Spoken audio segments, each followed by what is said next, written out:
Welcome,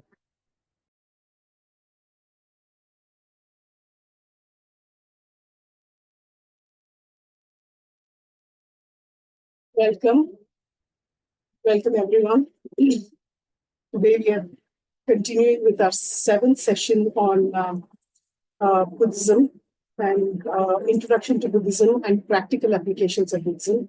And we're very grateful that we have Ven.Thubten Kalden with us, who has come here from Sarajan University.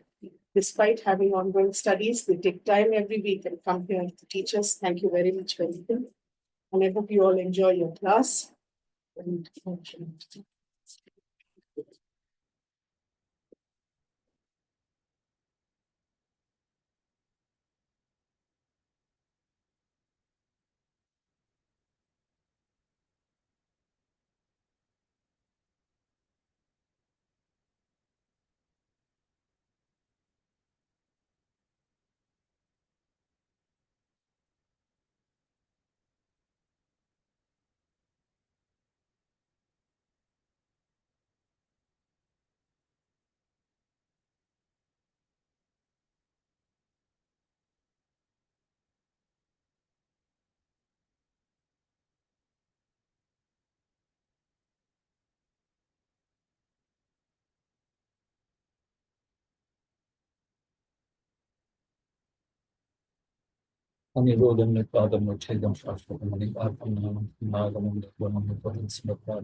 Hello, hello, hello,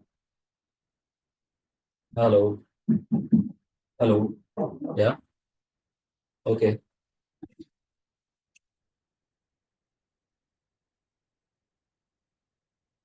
Okay, so as Dipti mentioned, we are continuing with our series on practical Buddhism, how to be happy, how to apply Buddhist principles in your everyday life. Yeah. And for this session, for today's session, we're going to see how we can shape our volition, something that a discussion that we had started in my previous session. We couldn't complete the discussion in the previous session, so we'll continue that discussion today. So the idea is to, we start off with the meditation. So the meditation is about how to cultivate mindfulness about mindfulness of the various mental components in a mental stream, mental continuum. And we train in this technique to familiarize ourselves with these different components. And there are specific components which are very critical. And one of them is this mental factor called intention or chetna or volition, which kind of is the motivating force which drives our actions. Could be physical, could be mental, or verbal. So we see how we can, first of all, identify this factor, mental factor called volition, and how we could then modulate it with motivations pertaining to renunciation, compassion, bodhicitta, etc., so that our actions then take a more virtuous, wholesome path. Okay, so to be able to do that, let's do a short meditation. The meditation, as I said, is a mindfulness meditation. And we'll be doing mindfulness of body meditation, and we use the breath as a proxy for the body. So what we do is we identify these sensations in a physical person and keep our mind focused on those sensations as we breathe in and breathe out. So we use that as the anchor, and then we also track the mind, wherever it is, whatever it is, whatever object it is engaged with, to cultivate what is called the mindfulness of the mind. And then, you'll also be able to identify some sort of sensations, feelings associated with sensations. So when we focus our mind on those feelings, then we would be able to cultivate what is called the mindfulness of feelings. And then if we kind of set our mind on analyzing the properties of the mind as we track the different mental episodes, then we would cultivate what is called the mindfulness of phenomena. So properties like impermanence, etc. If we are able to kind of advance our meditation to that level, and then that within that meditation we could also cultivate what is called the mindfulness of phenomena, where essentially you're cultivating mindfulness about the properties of the mind or the object that it is engaged with. Okay, so let's do that. Just let's start with mm, deploying a good posture. So keep your back erect, um, legs uh, crossed in full lotus posture if possible. If not, a regular sukhasana is fine. Uh, Keep your arms relaxed, shoulders straight. Keep your right palm in the left palm, thumbs touching each other, and rest your palms in your lap. Keep your chin slightly tucked in, and tip of the tongue just behind the upper row of teeth, and eyes either closed or half open. And just take a moment to just pause all the chatter in your mind about your routine and bring its attention to the discussion that we're going to have today.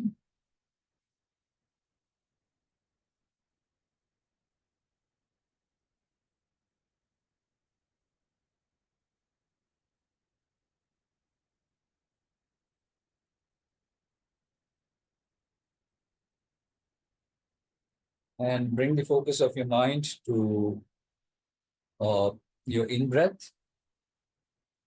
Observe which nostril you're breathing in through, and observe the sensations that you experience as you breathe in.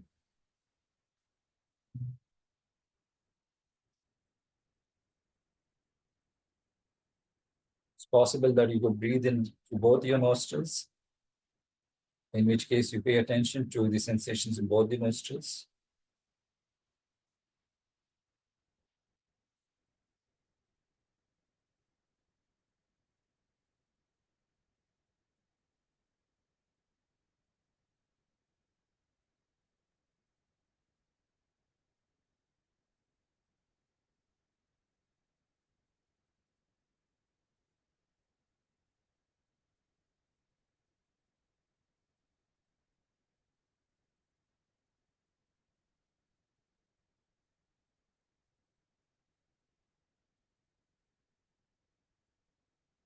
Now track your in breath as it passes through your throat into the chest. Just track the sensations that you experience.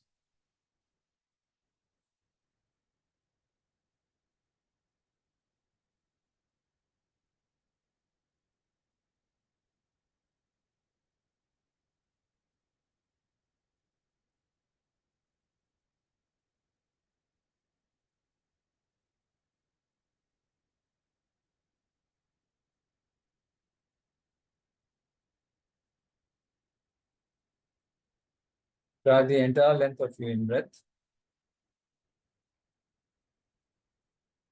All the sensations as you breathe in, and then as the in breath reverses into the out breath, track the out breath as it transits through the chest, through the windpipe, through the nostrils, and out of your nose. Observe the sensations that you experience in the nostril that you breathe out through.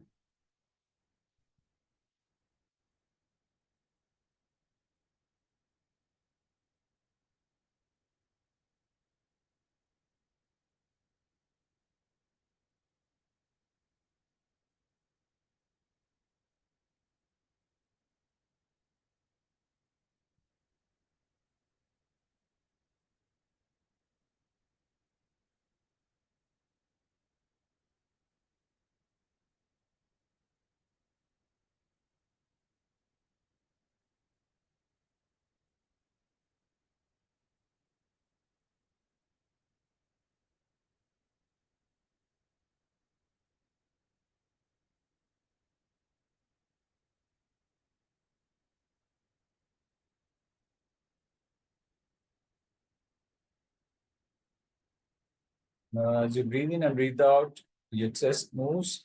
Observe the movement of your chest. If it's rising, note it as rising, rising. If it's falling, note it as falling, falling.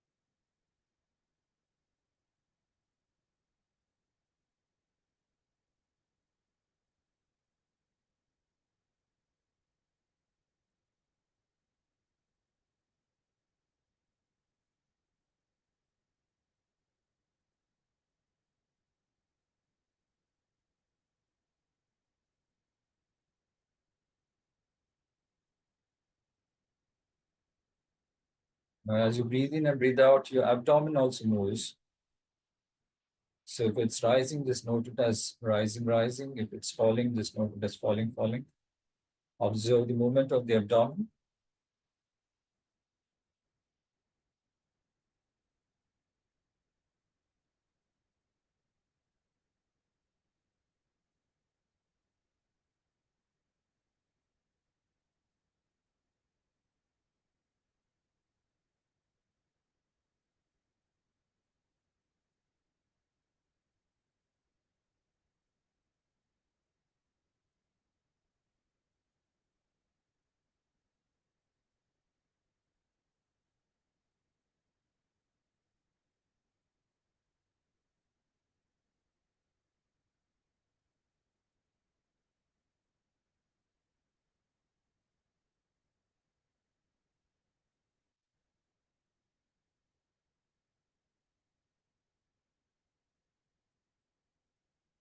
If your mind stays away from the object of meditation, don't worry, just track the mind wherever it is, whatever object it is engaged with.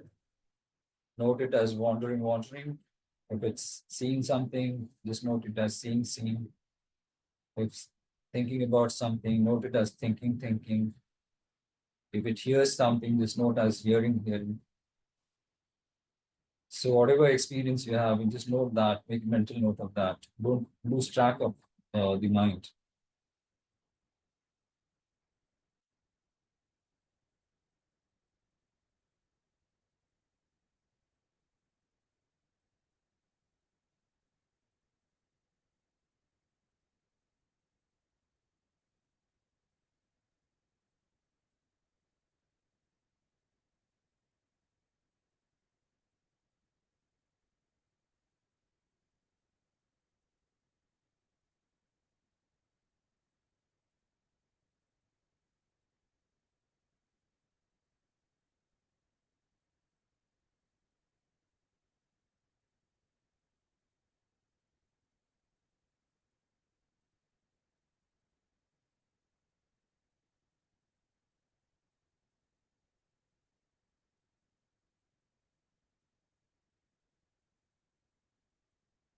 Now, if there's any sensation that you register on your body, which you deem to be pleasant, just make a note of that as pleasant, pleasant. If there's discomfort that you experience in some part of the body, make a note of that feeling too as unpleasant. If there's stiffness somewhere that you experience, then note it as stiff. If there's warmth that you experience, note it as warmth.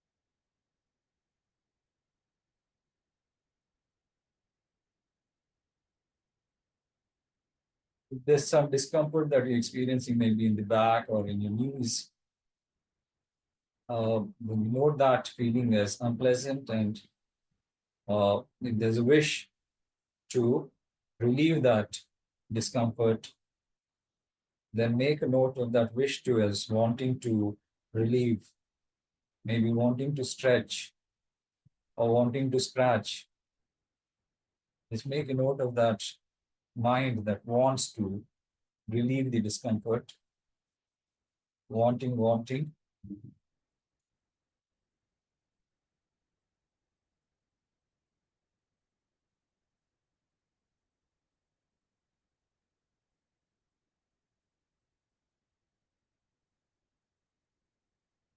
And if you absolutely must do something to relieve that discomfort by releasing the tension in your arms or your shoulder or your knee, then make a note of that process too, starting with the wanting to relieve the discomfort and then stretching right arm or left arm or moving the finger. Make a note of all the physical movements too.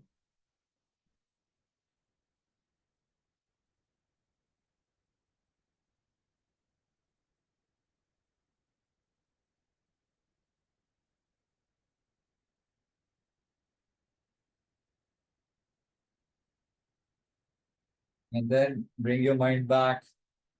Make a note of your posture and sitting. Bring your mind back to the object of meditation, which is your breath. Observe the breath again.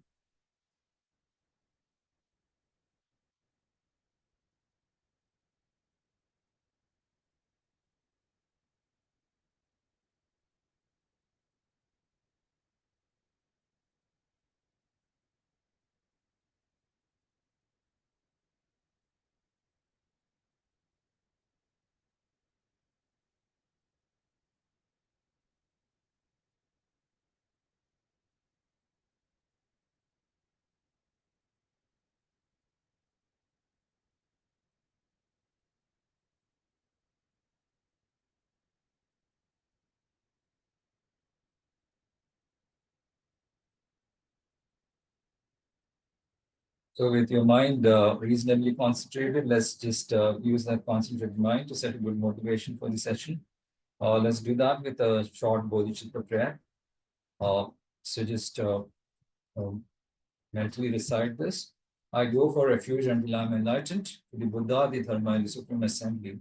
By my practice of giving and other perfections, may I become a Buddha, benefit all sentient beings. So this is the mind of enlightenment, which aspires for the state of ultimate enlightenment.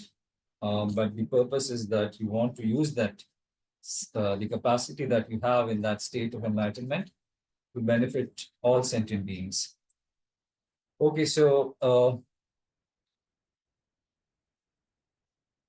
we did this mindfulness exercise. So the idea is, as I said, to enhance our awareness of the different mental states that arise in our mental continuum. Abba, is it audible at the back? Yeah? Okay.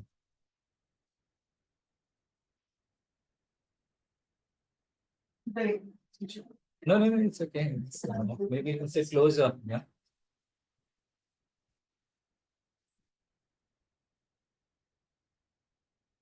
That's okay. She can come closer. No, this is quite very low. That's not, or you can reduce the speed a little bit. Yes. Okay. All right. So, yeah. So the point of the exercise that we did just now was to enhance our awareness of the different mental experiences that we have. As you would have registered, there's a stream of mental episodes that we experience. The idea is that the more familiar, the more aware that we become of a mental experience, it gives us a better chance to, calibrate our responses, our actions in relation to, stimuli that we we absolutely have to respond to. Could be pleasant stimuli, could be unpleasant stimuli, could be things that we are attracted towards, or could be things that we have some sort of an aversion towards. So this kind of awareness will help us to, respond wisely to these kind of stimuli, and it gives us some kind of space between our response and between the stimuli and the response. Um, uh, our normal behavior is actually very reactive. So the moment you register a stimulus, you want to kind of you actually react to it without thinking about it, yeah? And that creates problems for us mostly. So we use the example of stress in one of our sessions, previous sessions. So if you cultivate this kind of mindfulness, awareness of our mental experiences, mental episodes in our mental continuum, then stress, whatever may be the cause of stress, it gives us a better chance to calibrate our response to that kind of stress. Stress, as you know, it registers as some sort of an unpleasant physical or mental response to a certain stimulus in the environment. And we've seen there are different kinds of sources that trigger stress. So, how would you register stress in your mental continuum? How is it registered? Sorry? In rumination. Okay. Oh, anxious thoughts, sleeplessness. Yes. nightmares. So anxiety and stress may be similar kind of mental states, but they're registered in our mental continuum in the form of a certain mental factor, right? What would be that? What would that mental factor be? So, Wrong views. sorry, Wrong views. wrong views. Yeah, it's as a secondary response, but the immediate response would be registered as a feeling, right? Fear. Feeling. Discomfort. Discomfort, uncomfortable feeling. So in stress, it triggers a certain kind of physical and mental uh, responses. It's kind of the body's defense mechanism, and in hostile kind of adverse situations, right? In situations where we have to choose between, either flight or fight kind of response, yeah, between those kind of responses. So that at the physical level, there's certain kind of hormones, stress hormones that are released, yeah, and there is also a mental response in relation to that situation. So it is registered as a feeling, an unpleasant feeling, right? Mostly an unpleasant mental feeling, and then that feeling is a mental factor. We discussed this in the previous session also.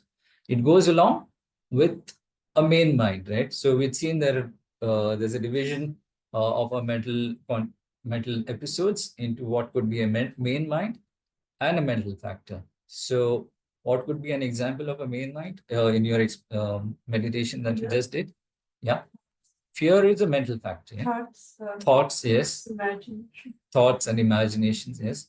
So in case of stress, let's take the example of stress resulting from an impending deadline that at work. Get the difference between main mind. Okay. So in our mind, you're saying there is main mind and there are mental. Yes, yeah, yeah. So for example, right now, it's quite hot in here, right? And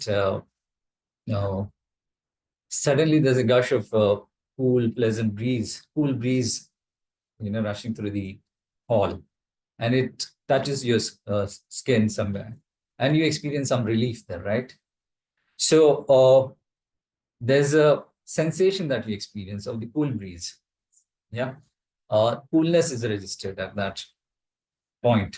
So the coolness, the mind that registers the coolness is a sensation. It's registering a sensation. It's a direct perception. It's a tactile consciousness. It's a main mind. Yeah. So main mind is connected to sensations. One kind of main mind, and there are different kinds of main minds. So in this case, the main mind is the mind that is in form of a tactile consciousness that registers this pleasant, cool sensation, right? Okay. The cool sensation is then deemed to be what? Is it Unpleasant or pleasant? Pleasant, right? So pleasant, determination is done by the mental factor called feeling. Yeah. Now, if it were very cold, and there was a cool breeze rushing through the hall, and you experience the cool sensation, would that sensation be registered as pleasant, unpleasant, or neutral? Unpleasant, right? So in that case, the main mind would still be the cool sensation, but the mental factor of feeling would be unpleasant. Yeah. So feeling is a mental factor. Main mind is the mind which registers the entity of that sensation. That's the contact. That's the contact, through contact, yeah. How many aspects to it? So main mind could be in the form of sensory consciousnesses, the 5 sensorial consciousnesses. And along with that, there's a host of mental factors that come.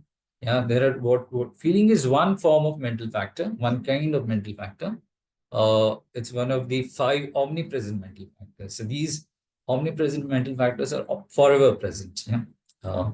So feeling is one of those 5. Yeah. Any other example of main mind that you registered? The heart sutra. Yeah. Discrimination. Yes. Those are all mental. So this form, right? Heart Sutra mentions the 5 aggregates. Yeah. That is, yeah. So the first one is the form aggregate, the physical aggregate. Yes. So there's no form, there's no feeling. Yeah. So feeling is one form of mental factor, one kind of mental factor. And there are in the texts that we study, there's a list of 52 different mental factors that are mentioned. Of course, the description could be a little more elaborate. In the Theravada text, there's a presentation of 78 or 79 different mental factors.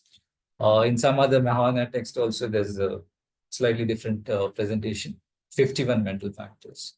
So difference in the number of factors listed, but the idea is that the main mind just registers the mere entity of the object that it's engaged with. So in this case, the sensation, yeah. Sensation is a tactile consciousness. So just the mere entity of that touch is being registered by the main mind. Whether it's pleasant or unpleasant is the function of a mental factor called feeling. Yeah. So main mind deals with the entity. Mental factors deal with the function. They kind of handle the function of either discriminating the phenomena or registering them as either pleasant or unpleasant. So that function is done by the mental factors. So based on this pleasant feeling, you take it further. So hot environment, cool breeze touching your skin, leading to a pleasant sensation, right? Pleasant feeling. And then your mind says, I want more of this. Yeah. So what is that mind then? What? Attachment. Yeah. Clinging mind. It takes on a more severe form. It becomes a desire, a craving, a grasping. Yeah. So these are all kind of affiliated mental factors again. So these are mental factors. Yeah. Associated with the main mind of the tactile consciousness of touch. Yeah. From your meditation that you just did, can you give me examples of main minds that you registered and mental factors that you registered? Yes, yeah, that's the main mind. So because breath, what you're registering is the sensation. Yeah, the heat. Yeah, correct. The second, is the second is the follow-on. Yeah, so it's concurrent actually. So main mind just you can identify the main mind as that part of the mind which deals with the entity of the experience, the mental experience, and the mental factor is what deals with the functions of either discrimination or registering the feelings. Yeah, so or the emotive response. Yeah, so that is the function of the mental factors. The main mind just registers the mere entity of the experience. So yeah, breath, when you observe the breath, the sensation, that's a tactile consciousness, sense consciousness, it's a main mind. Yes. It may generate a neutral feeling. Neutral feeling. Yeah, it could be a neutral feeling. Yes. It's registered neither as pleasant nor as unpleasant. So it is a neutral feeling, yes. Any other main mind that you registered? I don't know. When you sit and close your eyes, for example, there are these images that you see. Yes. So those, where would they come? They are main minds. So they're thoughts. They're thoughts. Yeah. There, eyes, nose. Yeah. So there are five sense consciousness, and there's the sixth sense consciousness called the mental consciousness. So this is the sixth one, thought consciousness. Yeah. Other examples of sense consciousnesses that you registered during your meditation? Knee pain. Sorry, knee pain. Yes. So that's a tactile consciousness, right? This impulse kind of scratch in each. Yeah, that's a sense consciousness again. So whenever I'm able to focus on one breath without my mind going away, there's a feeling of goodness. Feeling of? The feeling of achievement and goodness. Okay. Try to maintain that as long as possible. Okay. I get distracted and start daydreaming. Mhm. And whenever I catch my mind and try to bring it here, there's a feeling of discomfort. Okay. So that's a thought. Yeah. What about the overwhelming sense of I'm going to fall asleep? Okay. Yeah. Sleep is also a mental factor. Yeah. Could be virtuous, could be non-virtuous. In this case, it will be non. It is non-virtuous. Yeah. So you registered some sounds during your meditation. Yeah. So what kind of mind would that be? It's a main mind.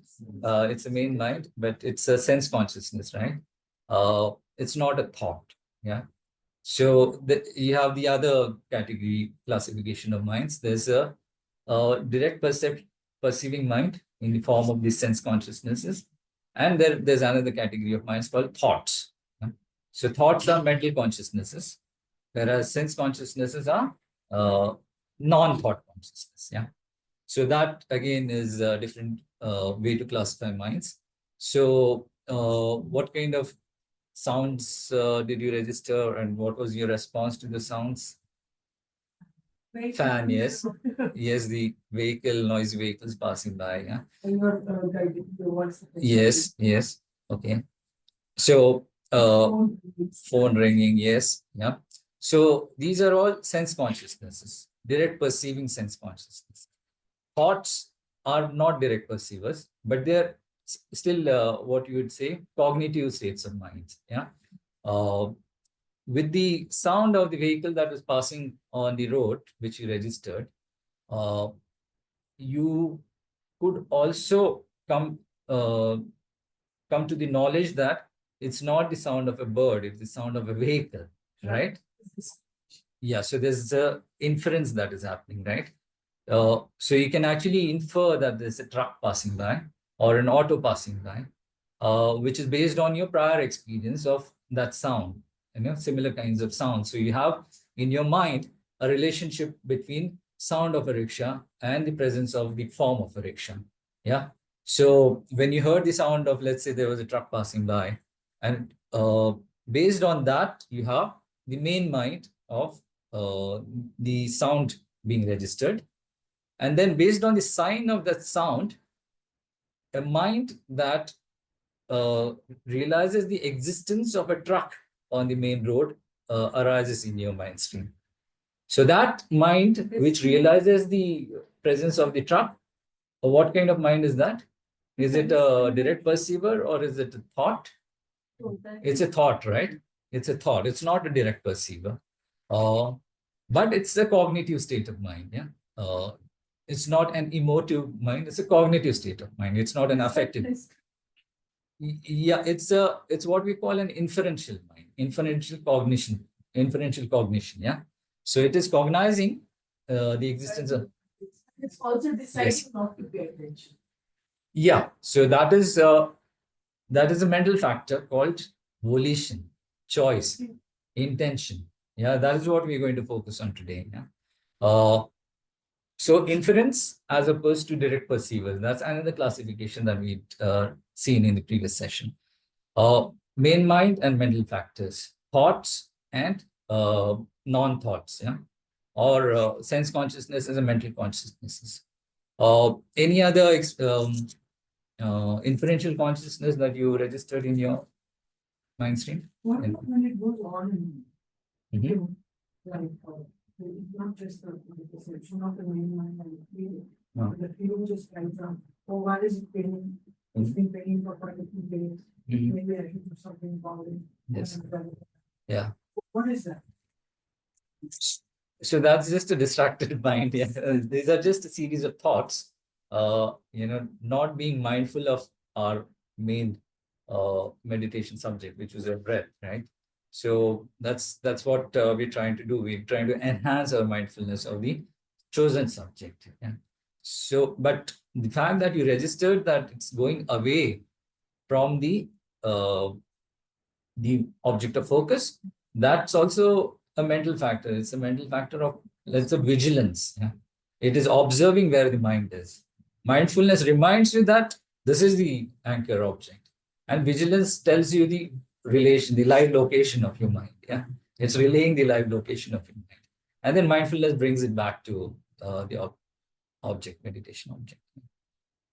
Any other mental episode, unique mental episode that you registered, anything? It's like I was sitting in meditation. I was like, suddenly, oh, I have to check in on my father and see how he's doing. Should I message him now? Oh, I forgot to message him. Yes. So immediately there's this impulse to kind of stop what you're doing Yes. and Yeah. get Yeah. out of it. Yeah. Yeah. So those are thoughts, mental consciousnesses. Yeah. Again, distracting you from the anchor object. And mindfulness would then bring it back to the object of focus. Yeah. Yeah, I think out of some background anxiety. Yes. So there's a inherent energy or inherent bias in our mental continuum, which creates this aversion for what we're doing right now, because you're not used to restricting your minds to a specific kind of object of focus. Yeah. So there's an inherent aversion to the mind being locked or bound to a certain object, and it wants to get out of it, and it kind of craves for easier subjects that you can ruminate over. Yeah. Breath, we're not used to kind of being aware of the breath, or rather restricting our mind to be located on this particular, situated on this particular object itself. So there's an inherent aversion to this kind of practice.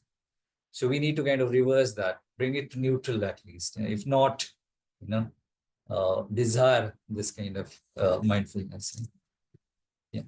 So any other example of main mind and mental factor, or main mind and or thought and sense consciousness, or inference and direct perception? Like the fan sensation. Yes. Or the sound of the fan, and you infer that that is the fan. Okay. Yeah. Or the touch of the breeze, and then you infer. Yes. Yeah. So This is also the way. Isn't this like a kind of a classical conditioning? Meaning that the minute you sense something, then immediately that thought comes in. yeah. Because there's a pattern set. Maybe I'm just thinking Yes. this is Yeah. we That's what also- meditation is about. You're trying to habituate yourselves to more wholesome kind of states of mental states. Typically, that's not our response. That's not our behavior. We need to kind of break out of that cycle. We have our own comfort zone. Mind does not want to get out of that comfort zone. And that is what also leads to stress. So we have this comfort zone that we identify with. We do not want to be outside this comfort zone. And the moment we are called upon to step out of this comfort zone, there's stress that builds. So and then that gets registered as an unpleasant feeling. So your mind wanting to kind of think about other things, it was triggered by a feeling of discomfort with what you're doing right now. So there's an aversion to what we are doing right now, and then it craves something that it is conditioned and believes is pleasant or more tolerable. And it starts with this wish, okay, let me think about this. It will, calm my mind down, or it will make me feel better. So it starts off with the mental factor of wanting to do something. So in our meditation also, when you develop maybe a scratch in your knee or in your sole of the feet, something uncomfortably registered, and you wanted to kind of alter that, change that. So it starts with this wanting to do something, yeah? Or there was a pain in your shoulder and you register the discomfort and you say, okay, let me just stretch it a little bit and relieve the discomfort. So that process, that action, the physical action of stretching, releasing the tension in your shoulder started with a certain wish, right? Wanting to release some discomfort. So that is a mental factor called volition or intention. And that triggers different kinds of actions through the three doors of the body, speech, or mind. Yeah, and that is what is at the root of what we call our karmic actions. So whether it's a wholesome or unwholesome action is determined by the force that motivates that action, and the force that motivates it is this mental factor called intention or chetna or volition. And in the previous session, we'd seen what different kinds of karmic paths this could lead to. So what are the different karmic paths that it could lead to? So there's virtuous karmic path and non-virtuous karmic path. So black karmic path or a white karmic path. Yeah. And we started the discussion on karma. So we've seen what are the properties of karma. So what are the properties that could describe karma, the nature of karma? So first, Yes. it expands. Yes, it is amplifiable. Yes. Can you give me an example? For example, if you engage in a good merit, in a good karma, like you're feeding someone with the intention of, actually giving them something that will help them. Yes. Then that karma, as you do these similar actions, becomes more and more a benefit, is more positive for you. Okay. Yeah. Or if we do a karma that is intentionally or unintentionally harmful, unintentionally it's more harmful, right? But intentionally, I'm sorry, unintentionally it's less harmful, intentionally it's more. And if it's not purified or corrected, then it could lead to a lot of negative karma. Yeah. Yeah. So the 2-3 things that you referred to in what you just said. So virtuous actions would lead to positive karma, happiness in the future. Yeah. And then unwholesome actions would lead to suffering in the future. So that is the property, the first property of the law of karma, which is there's some sort of congruence between the nature of action and the nature of karma that is created. Yeah. Yeah. And then the second property of the law of karma is this amplifiability. It's like virtuous action, of course, lead to happiness, but there could be certain virtuous actions which, although they appear to be very trivial, could lead to enormously good results. Or there could be trivial non-virtuous actions deemed to be non-trivial, but because of specific circumstances which describe that action, could lead to enormous suffering in the future. Examples? Any examples? The famous one that Ven.Thubten used to say was, if you don't purify stepping on an ant. Yeah, that gets multiplied over. Yeah. Yeah. So Ashoka offering a handful of dirt to Buddha of the past. The intention of giving. Yeah. He was offering it with a pure heart. Yeah. Pure heart. So the motivation was very pure, that there's a holy person there and I need to pay my respect. Yeah. So I need to offer him something, something physical. And with that kind of attitude of veneration, he offers something to the Buddha, although it happens to be just dirt.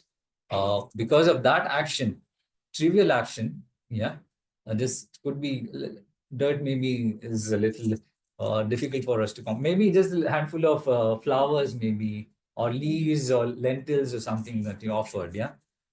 Very trivial act of generosity. But the mind that propelled that action, drove that action, was very virtuous. And because of that action, he happened to be reborn in a state where later on he became what is called a universal monarch. Yeah.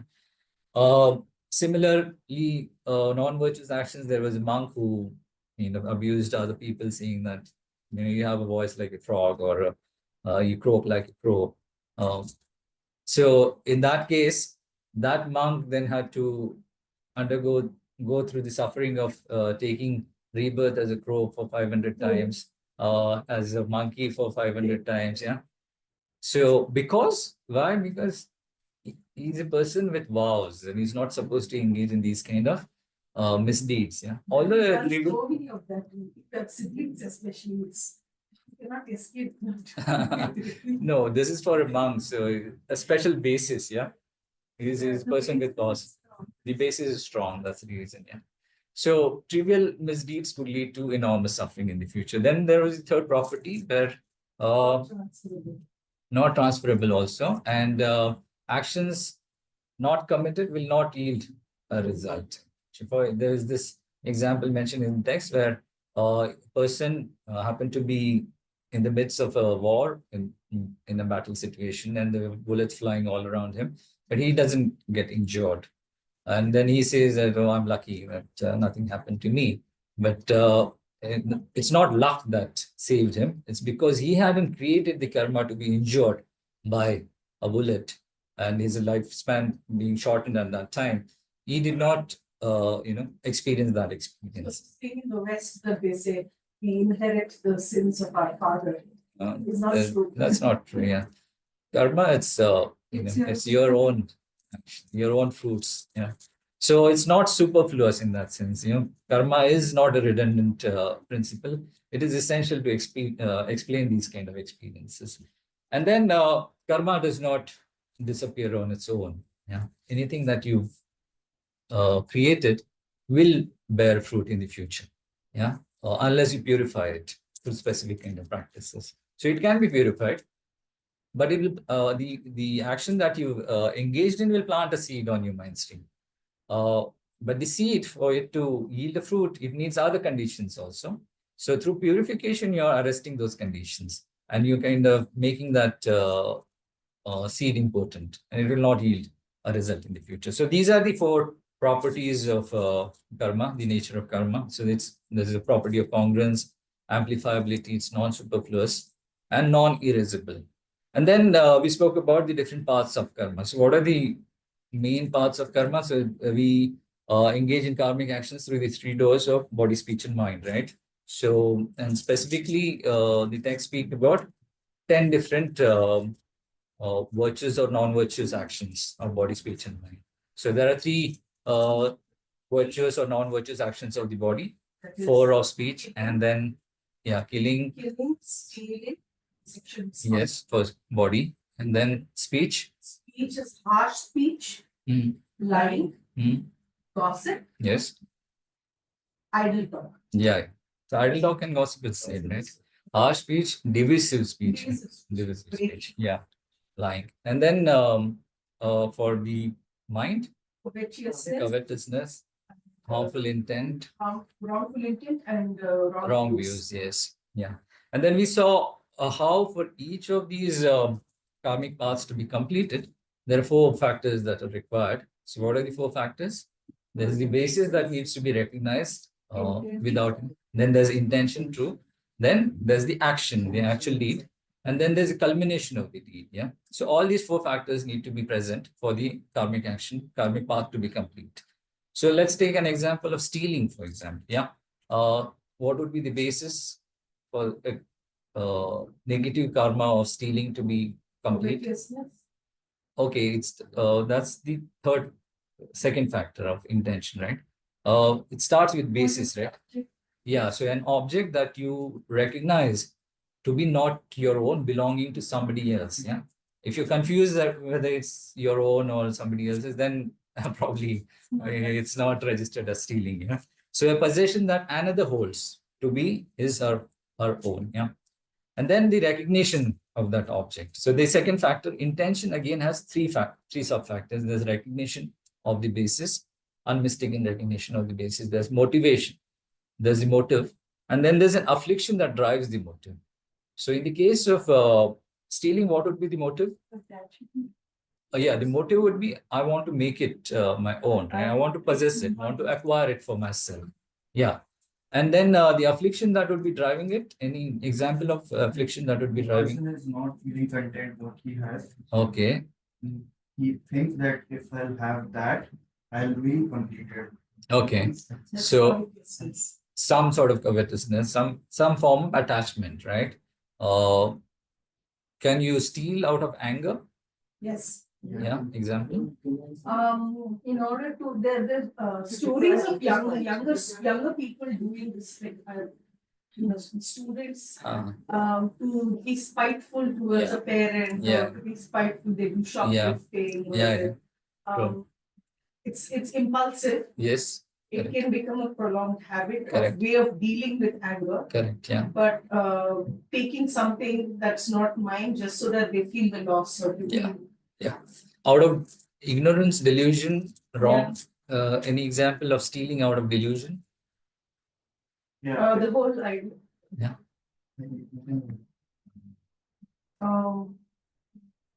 Like for But this is killing, the mine. example that we saw is that a person could, believe, have this belief that if I sacrifice an animal, then I'm pleasing a deity. Yeah? Yeah. So he's killing out of that delusion. Yeah, Yeah. but for So for stealing, stealing- it could be like, I have done this for them, so this actually is mine. Yeah, okay, that could be, or maybe this guy doesn't deserve, he's too low in the hierarchy. I own this, it's mine. Yeah. There are There's- people who've stolen from churches and temples and all of those places, where they've said, "Oh, I have served the temple so much. I've Yeah. given my service, so this money Yeah, is yeah. actually mine." Yeah, and yeah, they yeah. take it. Yeah, that's also an example of stealing out of delusion. Yes. So that is the second factor of intention, right? Then the actual deed. So what form would the deed take in case of stealing?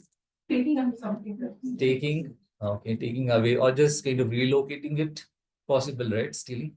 Yeah. So the person No, owns this. interpreting means that it's misplaced. Stealing is actually taking and claiming it as yours. No, let's say no.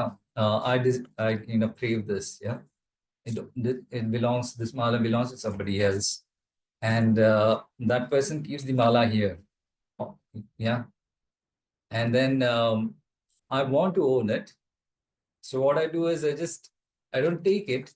I just relocate it and place it, keep it in a place where it's going to be difficult for him to find. Yeah, and then wait for a few days. But it's not part of the whole stealing. Yeah. So just Two through steps. yeah, 2 steps, yeah, indirect stealing, yeah. So relocating also could be not just direct acquisition, yeah. Relocating it also could be could also. The intention is to steal, yeah. And then the culmination of the deed, yeah. Oh, this is mine. Yeah, you need to generate that thought that this is mine. I made this mine. Yeah. So that would complete the karmic path for stealing. Let's take an example for harsh speech. Okay. Harsh speech, what would be the basis? Anger would be an affliction that drives. Yeah, the person towards whom the harsh speech is directed at. Yeah, another sentient being, yeah, essentially. And so the first factor is basis, second is intention, third is the deed, and the fourth is the culmination, right? So the first factor of basis would be complete if you identify the other person as being distinct from your own self. That's another person essentially. So unmistaken recognition of the other person. That is also, so that completes the basis and the recognition part. Intention would be, what would be the intention? Intention. The motive would to hurt that person. Yes, wanting to hurt that person, wanting to speak hurtful words to that person. Affliction, driving it. Anger. Example, anger. Yes. Attachment. Give me an example of attachment driving. I'm very possessive of I feel very strongly about my country. Okay. So I'm going to berate another country. Or I'm Okay. very, I don't know, caste proud or religion proud. Yeah. So I will berate another religion. Okay. Yeah, that could be delusion. That is ignorance. That's the delusion, right? That my country is the one, I mean, my religion is the most important religion. Okay, We are the yeah, ones to save okay. the world. Okay, attachment and delusion will be covered in that example, yeah. What would be the deed? It would be the harsh speech. Harsh saying- words itself, yeah. saying the words Verbalizing the that- harsh words, right? Speaking about others' faults would be the deed. And the culmination? Recognizing that that person got hurt. I started Yeah. a fight. Let's say the other person is deaf. Then also, because people who are driven by this much will find a way to communicate even to the person. Yeah. But the deed would not be complete in that case, because the other person doesn't recognize. Sit it and show it. As Or long then, as my if speech that is person can communicated- see and he understands the, Yes, in that case. it would be a different kind of karma that would be registered, but not the karma of speaking harsh words. When Harsh you words. are angry and you're hurling out an insult or something like that, it's not just the speech, it's the Yeah, yeah. tone, it's the body, it's everything. Yeah, right? yeah, yeah. They're going to get it whether they're deaf or not. Yeah. And there are. Now, let's say there's this instance where the person does not register it as hurtful words. Deaf, he doesn't register the verbal abuse, and even the bodily, it's a weaker, different kind of karma. It's not this karma. Then you're saying then for this karma to actually become complete, the person must be receptive. Yeah, that person needs to have understood the harsh words. Yeah. So that, yeah, that needs to become there. Let's say someone let's say there's a lady in my neighborhood who has dementia, who doesn't remember where they keep things, where they are sometimes, and also if there was this thing that caretaker takes things. So does it mean that they're not harmed then? Because they don't remember that this was even there. No. In that case, the culmination of the deed happens when the person who is acquiring it, taking it, generates this thought that, okay, it's my own. So then even in this, it should be. In this case, no, in this case, it's slightly different. The other person needs to have heard the hurtful words. Yeah. Slightly different kind of karma would be registered, but not the register of harsh, the karma of harsh speech. Let's take an example of mental non-virtue virtue of the mind. Malice. Harmful intent, yeah. So what would be the basis? I must break these two. They are really good friends. Okay, so that's the motive, yeah. The basis would be another sentient being again. And the recognition would be unmistaken recognition of the other person as being distinct from yourself. Motive? Motive is I'm jealous of their friendship, so I want to break. So yeah. Negative. Yeah, so the motive would be that wanting to inflict some sort of harm, thinking that wouldn't it be nice if the other person is ruined, or is in discomfort. So it is that thought, yeah. And affliction driving it, any example Jealousy. of jealousy, okay. Malice. Yeah, malicious thoughts, yeah. Attachment. It's Could attachment. be anger, yeah.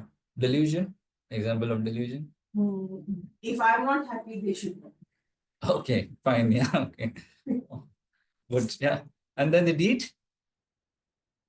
So Actually, it starts off with this this thought that wouldn't it be nice if the other person is ruined.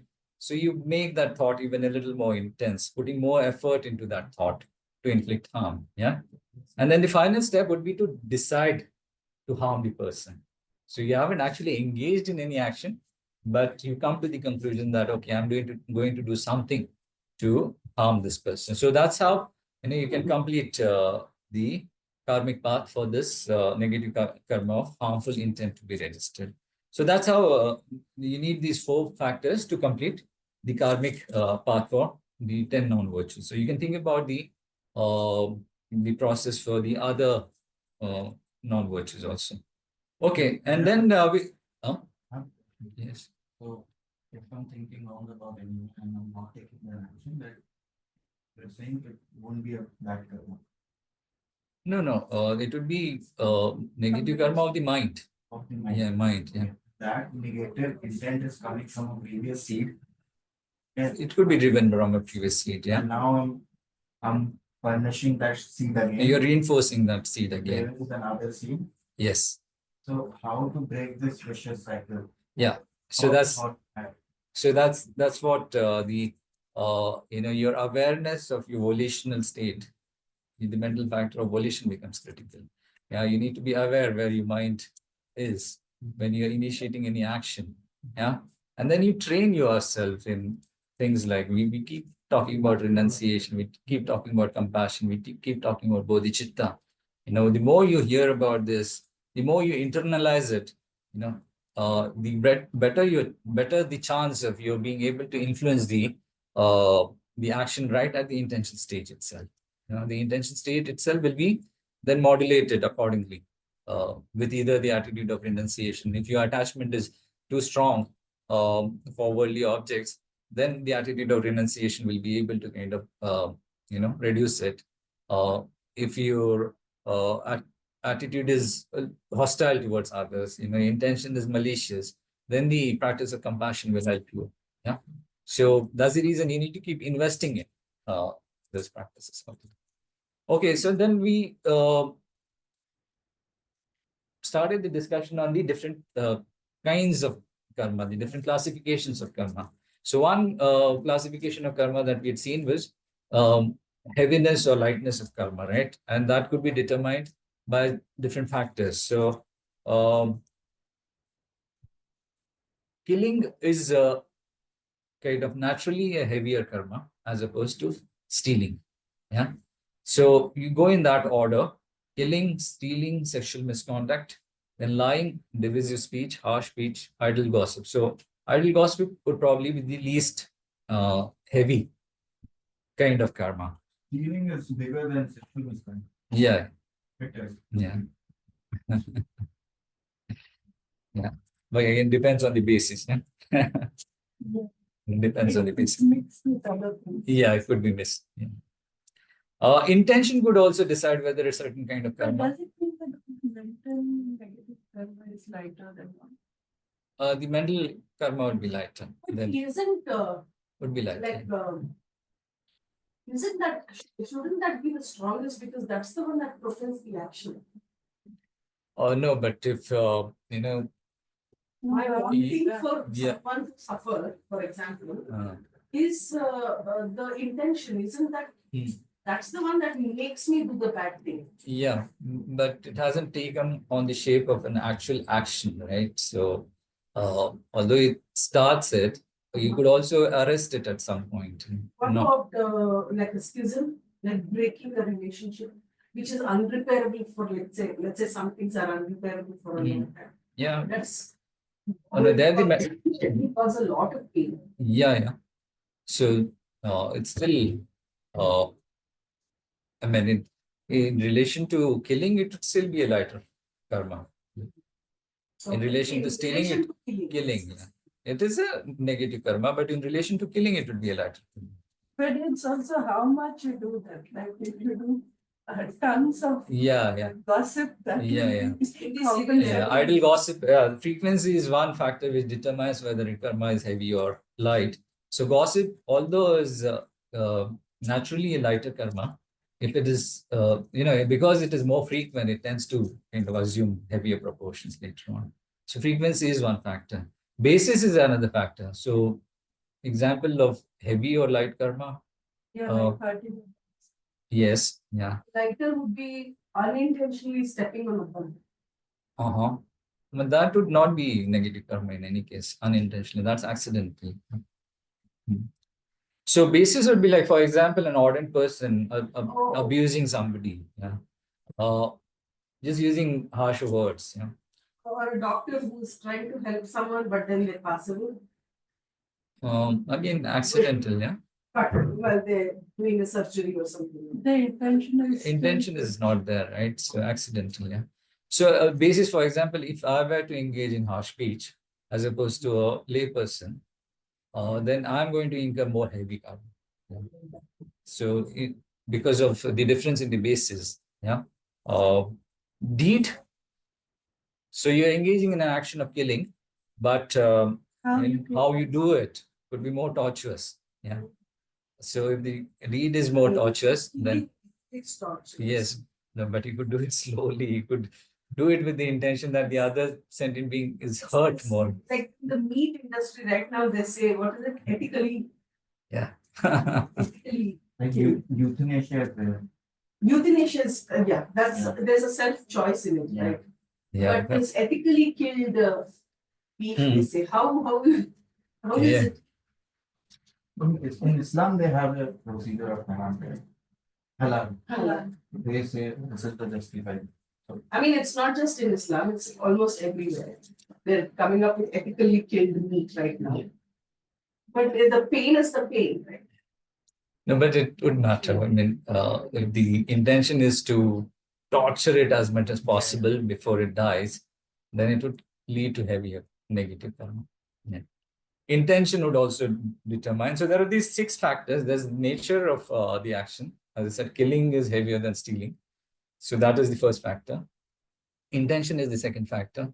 So if a trivial insult, like, you bark like a dog, is motivated by stronger kind of anger, that would lead to heavier negative karma. Deed, killing with the intention of torturing, as opposed to just plain killing. Yeah. Then the basis is the fourth factor. Frequency, as we saw in case of idle gossip. And then if the person, the person who is committing the action is somebody who does not invest in any kind of purification or any kind of thought of purification or cultivating any kind of antidote to those kind of actions, then the karma in his mind stream would be heavier sins. His sins would be heavier than compared to those people who would want to invest in cultivating some sort of antidote or do some purification. Yeah. So those are the 6 factors which determine whether karma is either light or heavy. Then another important classification is there's karma which can be described as impelling karma, throwing karma, or completing karma. So what is impelling karma and completing karma? We'll pause in another 2-3 minutes. Conditions are fulfilled, it will be a completed one. Okay. Right from basis and then all the whole, it must be Yes. completed. Okay. Okay. Compare it with this impelling. First, think about what is impelling karma. Into another life. Yes, yeah. So propelling or projecting a new rebirth is impelling karma. We all are because of our intelligence. Yes, yes. So we've been impelled, we've been projected into human rebirth. Right? That's also throwing. Throwing karma in different terms. But the idea is that it is the cause of a new rebirth. Yeah. A new form in a new life. Or completion karma would be, or completing karma is the kind of conditions that that person experiences in the new life. Yeah.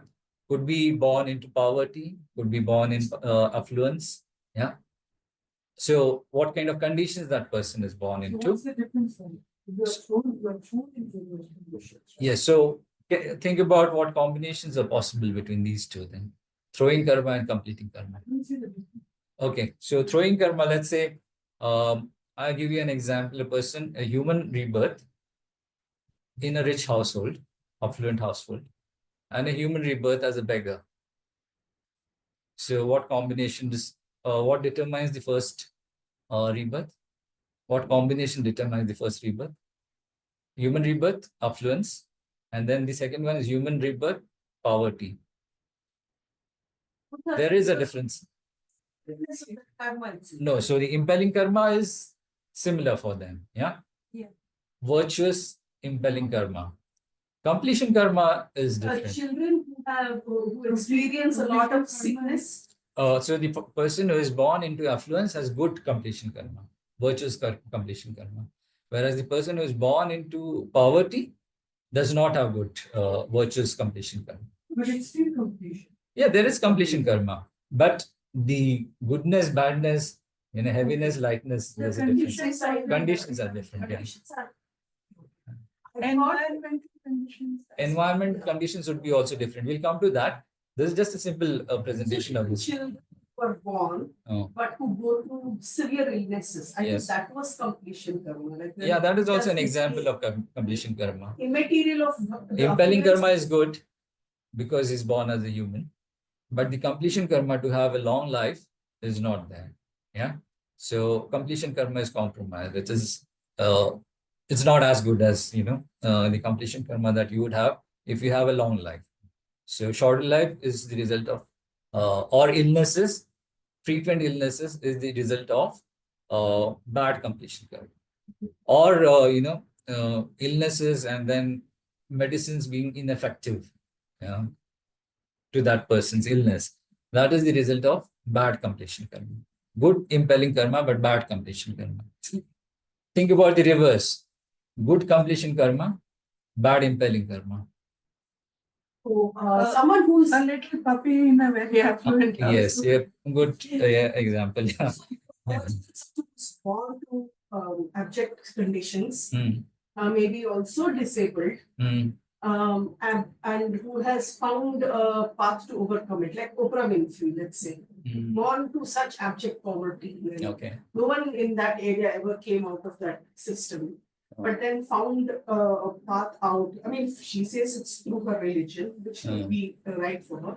And That then will still be an example of good impelling karma because she's born as a human. Yeah. So impelling karma is more. We should think about what realm the person is born into. Yeah? So the example that Archana gave, puppy in an affluent household. Yeah. Impelling karma was bad. Yeah. But the completion karma was good. Oh, the Ambani dog. Yeah. Yeah. So the impelling karma resulted in rebirth in the lower realms, as a dog, as an animal, or maybe because of compromised practice of ethical discipline. Yeah. So ethical discipline is the foundation for you to, determine whether the person is going to have a higher rebirth or lower rebirth. In this case, the person has a lower rebirth because of pure compromised ethical practice, practice of ethical discipline.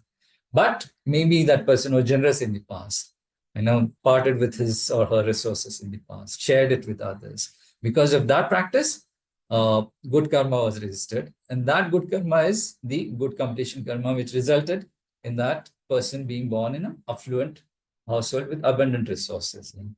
Example of both being bad, impelling karma also bad, and completion karma also being bad.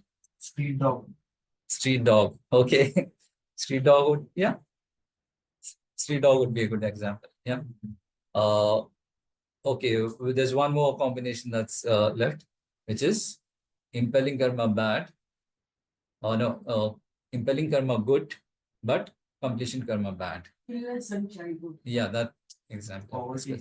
Poverty or a person born into poverty. Yeah. So we can think about these different combinations. So impelling karma and completion karma, two different kinds of karma, another form of classification. And we'll discuss this in more detail when we explore the presentation on the 12 links of dependent origination. Yeah. We'll pause here. Yeah. Yes. Yeah. One is, isn't there such a thing as collective karma? There is, yeah. There is. It's not just independent karma. Yeah, it's not just the individual's karma, but there's something called collective karma also. So there is family karma also. Yes, there is family So karma then also. what she asks about 7 generations, Uh-huh. that is, she's like, in the West. It's Uh-huh. not so, it's a fact. Yeah, family karma. Which is that in the West, it would be 7 generations. No. I said, Since since the the father. father. Since the father, yeah. So it's not just one generation. In India also they believe. Yeah, so the effect of collective karma is essentially the environment in which we Yes, that's what- abide, inhabit. Yeah. So that is the partly consequence. Collective karma. Also, yes. Also. There is that. Yeah, there's the collective karma. So, yeah. And It just, family karma, what your grandfather did, some ancestry. You're either benefiting or suffering the consequence. it need not be only your family members. It's, all of us here together have some, similar kind of collective No, karma. that's correct. Yeah. We're not talking about family. Of family also, there would be an aspect of collective karma in the kind of experiences that we have. Some collective. Sometimes people are reborn in the same families. Also, yeah. Is that, So that's your own. But Yeah. is the gender of the child also decided by karma? All all karmic results that we experience are the consequence of some karma in the past. So, yeah. When you say can't transfer karma, Mm, so that at the end of every session after our prayer, mm. we like to distribute the merits. Yeah, dedicate the So merit. then you're transferring karma. You're Uh, listening somebody else by transferring it. yeah, we You're hoping. Yeah, no, hoping what is- through the dedication of merit, we're trying to kind of alter some conditions. Yeah, the causes, the karmic causes that person has created, those will not be altered. But in order for those karmic causes to create result in a karmic consequence effect, that karmic cause or karmic seed needs to be kind of nurtured through conditions also. So when we make prayers or we dedicate our merit, we try and alter some of those conditions. And there's this aspect of collective karma that comes into play then. So that energy does impact the conditions to some extent. Yeah. To some extent, if the karmic seed is very powerful, very potent, then even that may not be possible. But we can influence the conditions to some extent. But when we say it is not transferable, it's essentially we're referring to the karmic seeds that that person has created. Conditions to some extent can be altered. You can lessen the impact of condition. That person himself can purify the potency or eliminate the karmic potency completely by engaging in some purification practices also. So we can alter the conditions. Okay, let's pause here for.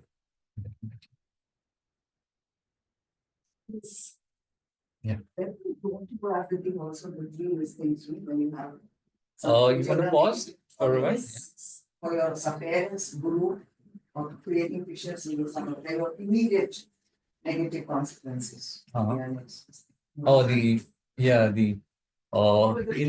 five inexpiable sins. Yeah, those are very heavy sins. Yeah. Hello, everyone. We'll just take a 10-minute break and we'll be back.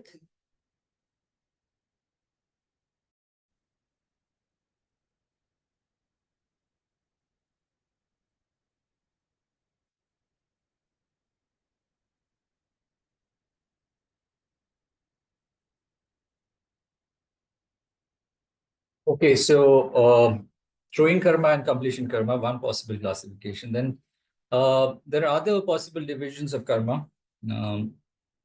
There's karma that one has accumulated through some action.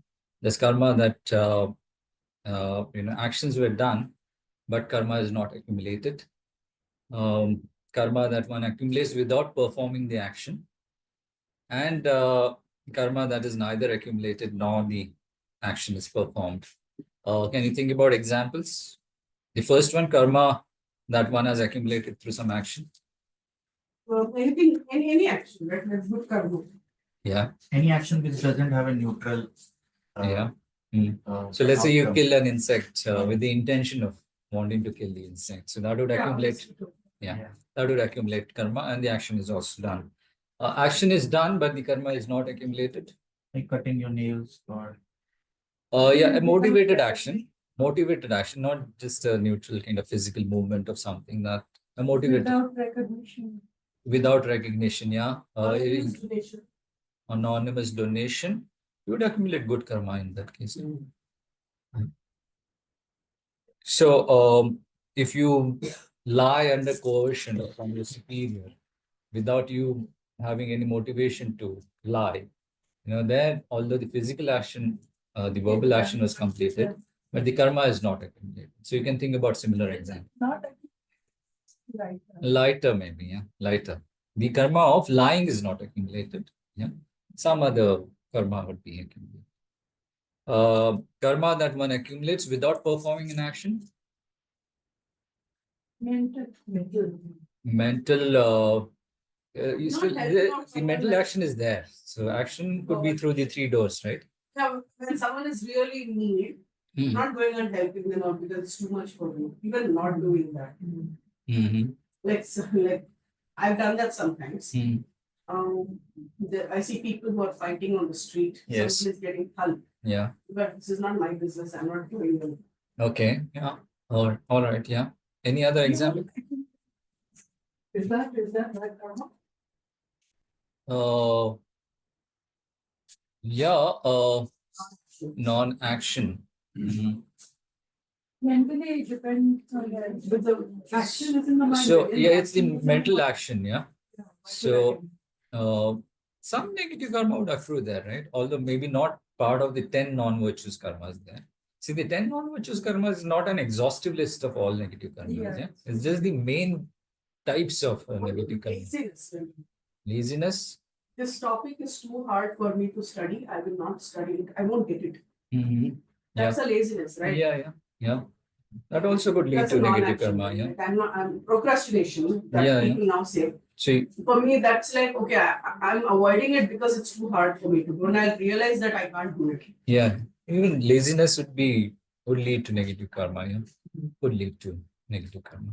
So a more direct example would be, Does it lead to negative karma? It just reinforces your existing tendencies if you have. does that mostly. It reinforces your disposition of laziness. Yeah. Would it lead to a mental negative karma? Would it lead to a mental negative karma? Yeah. Mm-hmm. Immediately. Anxiety is also fine. No? Sorry? No, not just in terms of planting a seed or reinforcing the seed of laziness. What kind of mental action are you engaged in there? It's wrong view, right? Isn't that wrong view? Yeah, wrong view, yes. You say, yeah. For Wrong view. example, let's say I find Lamrim very hard to do. For the meditation on emptiness, I really find Yeah, it yeah. hard. Yeah, So I that, say I'll avoid it completely. yeah. Wrong view is through wrong view you could be accumulating some sort of In negative. terms of when you say bodhicitta, let's say I don't like someone a lot. At all because they've been harming me.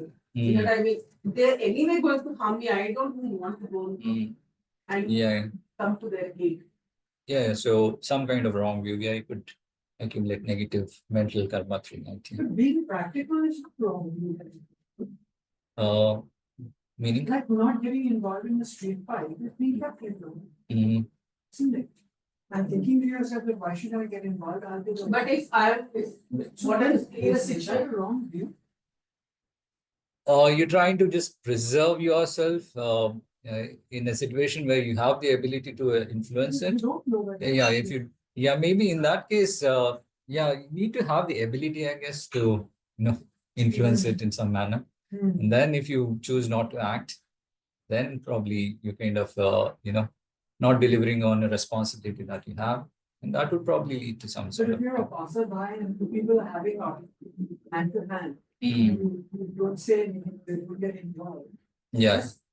That's not That would need that wouldn't lead to it, yeah. But it would one form of generosity is providing. Fearlessness, yes. So you're letting go of an opportunity to accumulate positive karma, but does it lead to negative karma? Yes, that's the question. I don't think it would lead to negative karma. You're just depriving. Preservation is there. Yeah. But you're kind of enhancing your disposition of, Let's take it from the thing of a snake or a scorpion. A snake or a scorpion, they kind of protect themselves. They're not harmful. Now it's being by themselves, they're not harmful. Being debunked that any time you see a snake, it's going to attack. Snakes like cobras also have gone by you without even bothering about you, unless you attack. But let's say there's a situation where you're in the path of a snake by chance. Their first thing is to attack. Become a bit cautious and they may even charge towards you. But that is with the intention of having, for them, it is like I need to. They're not thinking about anything. They need protection for themselves. There you will accumulate, the snake will accumulate negative karma, I think. Yeah. But the snake is thinking themselves alone. Yeah. It's harming another person, right? And in order to preserve itself, it wants to harm. So it intends to harm the other So then person. how is it that when you are doing something in self-defense or self-protection? Yeah, depends on who hurts first. Like Who? It can get really complex to figure out. No, but like if okay. if you are being victimized by someone and then you push back, that's a different thing. That's a different kind of a thing. But there are times where I see among children, for example, that attack is a way of protecting themselves. That sometimes children. That's a way of harming somebody out of delusion, right? Okay. So it's a delusion that is driving that harmful action. It's creating harm to the other person. So it will lead to negative karma. That's self-cherishing. Yeah, so self-cherishing is the motivating factor, the intention factor, right? So it will lead to negative karma. The kind of bullying one. Yeah, it leads to a harm to the other person. So But I can't think of a snake as a bully. No, the snake won't. I mean, Or a if it scorpion. attacks you first, then it will accumulate negative karma. But if you step on it and it stings back, it may not be that much negative. It's also got to do with the disposition of that being. Yeah? It is born in a realm with it is like forever in fear, in fright. Yeah. Any kind of movement that it sees, it wants to. Not really. But Actually, it can't see. I have only the a- vibration Yeah. rises. Okay, so a more direct example would be if you wish to kill an animal and depute somebody else to kill it. Yeah. So there's somebody else doing the action of killing. Yeah. Like. Giving General. supari. Yeah. So you would accumulate the negative karma of that action, although you were not physically doing it. You didn't do it physically. Somebody else did it for you, but it was your motivation, your intention to kill it. Yeah. And an example of where karma is neither accumulated and action is not done is, for example, if you kill something in a dream, in the act of killing an insect in a dream, you're killing a dream insect. The action of killing is dream killing. So that does not lead to the. With a dream. But it would probably lead to the karmic action of dream killing. Yeah. Probably. Lighter, but not the same as killing something in person. Yeah. Okay, other classifications of karma, more important. Yeah. So you could classify karma on the basis of the entity of the karma, in terms of the mode of consummating the karma. So that is through the body, the door of your physical person or verbal words, or through the mind. A very important classification is on the basis of the cause, the karmic cause. Yeah. So you could classify it as being either contaminated or uncontaminated, or karma that is neither contaminated nor uncontaminated. And contaminated karma, again, there's a fourfold classification in terms of function, in terms of the mode of manifestation, the mode of experience, and by way of realm. So I'll just explain what these classifications are. So by function, okay, let's skip the first entity. It's a little technical. According, That entity is the object with respect to which you are. so there's karma that precedes the physical action, and there's karma at the time of the physical action or the verbal action. So both, at both instances, it's a mental factor of intention, which is the karma. Yeah.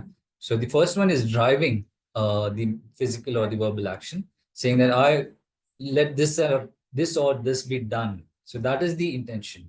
Yeah, that is the first kind of karma. And the second kind of karma is that is which is concurrent with the physical or the verbal action. Actually doing it. So you want to kill, you've decided, but even during the act of killing, you say, okay, I want to do it this way or that way. Or You might decide in the morning and do it in the evening. yeah, that also is possible. Yeah. So in terms of entity, you could classify karma into those categories. Yeah, not very important. Three doors, mode of consummating, body, speech, and mind. We've already seen that. So through the door of body, how many types of karma can you? Three non-virtues and three virtues. Yeah. So the opposite of the three non-virtues would be the virtuous actions. So 6 different kinds of karma of body. Similarly, 8 different kinds of karma of speech and 6 different kinds of karma of the mind. Now, according to the karma's cause, so there's contaminated karma, there's uncontaminated karma, and karma that is neither contaminated nor uncontaminated. Contaminated. Okay, so if the karma or the mental factor of intention that is driving the action is motivated by an affliction, yeah, you could engage in even positive kind of karma, right? So if it is driven by an affliction, if the cause of that karmic action is an affliction, either attachment or anger or delusion, then it's called contaminated karma. And based on this kind of contaminated karma has three divisions. There's impelling karma, there's establishing karma, and then there's completing karma. So we've already seen what impelling karma and completing karma is. Yeah. So this classification actually deals with the presentation of the 12 links of dependent origination, Which we will learn in 4 weeks' time. which we'll do in some time. Yeah. So just to tell you about what impelling karma would be. So impelling karma is karma that can potentially issue forth the entity of some new rebirth. It has the potential. So in the 12 links of dependent origination, it's the second link in the 12 links of dependent origination.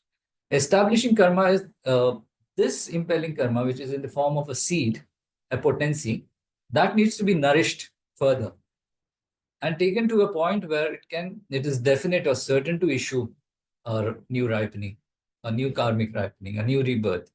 So that is the establishing karma. And in the 12 links of dependent origination, it's the 9th and the 10th link. Yeah. Which is? The link of, or rather the 10th link, becoming, the link of becoming. Yeah. So it is nourished by the afflictive factors of craving and grasping. Yeah. The 8th and the 9th link. And the completing karma, we just seen karma that is responsible for us to either experience pleasure or suffering or prosperity or misery in relation to whatever bodily basis we've inherited through the impelling karma and established by the establishing karma. So impelling karma, establishing karma, and completing karma, 3 different kinds of karma. These are all examples of contaminated karma. Yeah. We'll study these in a little more detail. Link number 2 is impelling karma. Link number 10 is the establishing karma. Establishing karma. Completing karma is not reflected in the 12 links. Okay. Okay, so there's we've seen some combination between impelling and completing karma. So just to revise it, an example of good impelling karma and good completion karma. Precious universe. Yes, in good conditions. Yeah. The opposite, bad impelling karma and bad completion karma. Hell realms, yes. Hell realms, yes. Okay. Mode of manifestation of the ripened fruit. So karma that leads to ripened fruit being experienced in the same lifetime. So there's a lot of karma that leads to results being experienced in the same lifetime. Yeah. There's some that would ripen in maybe the subsequent lifetime. What decide? I think I Yeah, so experienced it. sorry, Experienced it. but you can't be certain. I got my entire house fumigated because I was scared of Okay. certain bugs. Uh-huh. And I had just moved into that house. Okay. It was a furnished house already. Okay. So there was some existing turkey. And when I was there the first week, I saw some bugs and I wanted them gone. I was also not very. Okay. And I saw to it that they got the whole house fumigated. Yes. Like this was a massive operation. Yeah. And then when I opened the door the next day, I saw all of these bugs that had died. And so I got it cleaned and I was living there. The end of the next week, I was trying to do a simple act of cooking and the pressure cooker burst on my face and I could experience the heat. My scalp was burnt, my face. So I didn't know it then. Of course, I was in a lot of pain, but I strongly feel that it was because of that. Within 1 week. Yeah, I mean, it could be, No, but we can't be certain. Yeah, it can't be Can't certain. be, but how it's coincidental that there was this suffering immense. I mean, when I saw it, I registered how much they might have suffered. Okay, as painful as your experience was, I mean, just Yeah, no, there was no option. What I did was what I wanted to, but for me, whenever anyone says this, I'm reminded of that. It could have happened, I think. it's possible. But as I said, we can't be certain that that is the consequence of that action itself. Couple of things that you could reflect on in this example that you spoke of. Fumigation led to termination of life. Yeah. Yeah. What you experienced wasn't termination of life. Close enough. Wasn't though. Wasn't, yeah. But painful experience, yes. It But was not. like a bomb. Yeah. That pressure cooker that burst was like a bomb. Yeah. Really. And then it was. So let's assume that it was the consequence of that. So termination of life, theoretically should have led to shortening of your life also, if it was, yeah. Let's say it was the consequence. So the shortening of your life effect, shortening of life was kind of changed to suffering of a serious form. It was kind of a death of my old kind of life. Old kind of life. Because right after that, I suffered so much from PTSD and all. I landed up in nursing. No, but just maybe when No, I'm not kidding. once you have got some And then- very positive karma, which Yeah. sort of brought down the effect of it. Yes. Yeah. What was the option that you had? When you're buying a flat, which is invested by banks, what is the option you have? Use more compassionate ways. Sorry, Think about some more compassionate way to better it. because you can't. You know, there are bed bugs. Yeah. Which my mother's flat was infested, and she wasn't in a position to look after herself. So she had all these people coming to look after her, day person and night person and the rest of it. There were many repercussions out of that, and one was that she had this bug infestation. Yeah. And it's not something you can just light, one of these mosquito coils or something. Yeah. And get rid of. Yeah. You have to call in professionals and exterminate them. Yeah. By Yeah, the it's a time difficult they choice. Cupboards and nooks and crannies and everything. So you can't live with them. Yeah. So unless you're planning to give up your flat to them, what is the option? And then, Yeah, it's and then a you shouldn't difficult be- choice. Yeah. shouldn't be, Persecuted for it for the rest of the next But the 5 persecution lifetimes. is only in my mind. He's saying it's not the same conviction. No, But- he's saying it's not possibly because of that. Yeah. I'm saying that should not be the Yeah. cause of negative. Yeah. Yeah, I mean, how the law of karma works, I mean, I can't decide it. Yeah, or none of us can decide it. I think, Is that wrong view? see, we are terminating some life. Yeah. You'll be terminating your own if you didn't do that. They can't kill you. They can't kill you. Yeah, in which case, I think you would have some justification to, make sure that your life is safe. Then there's Yeah. a protection though, right? Yeah, you would have some justification on that front. But yeah, but you'll have to assess that. You'll have to assess that whether that's actually true. So there's no Yeah. answer. Let's see. Well, the principles are, as I said, you've taken life, there will be a consequence. The motivation will determine. There have been instances where, and there's this example spoken of in the text, where there was this fisherman who was intent on killing the passengers in the boat. A lot of them, there were about 500 of them. Passenger. Yeah, yeah. So the passengers happened to be actually real as beings. 500 arhants actually.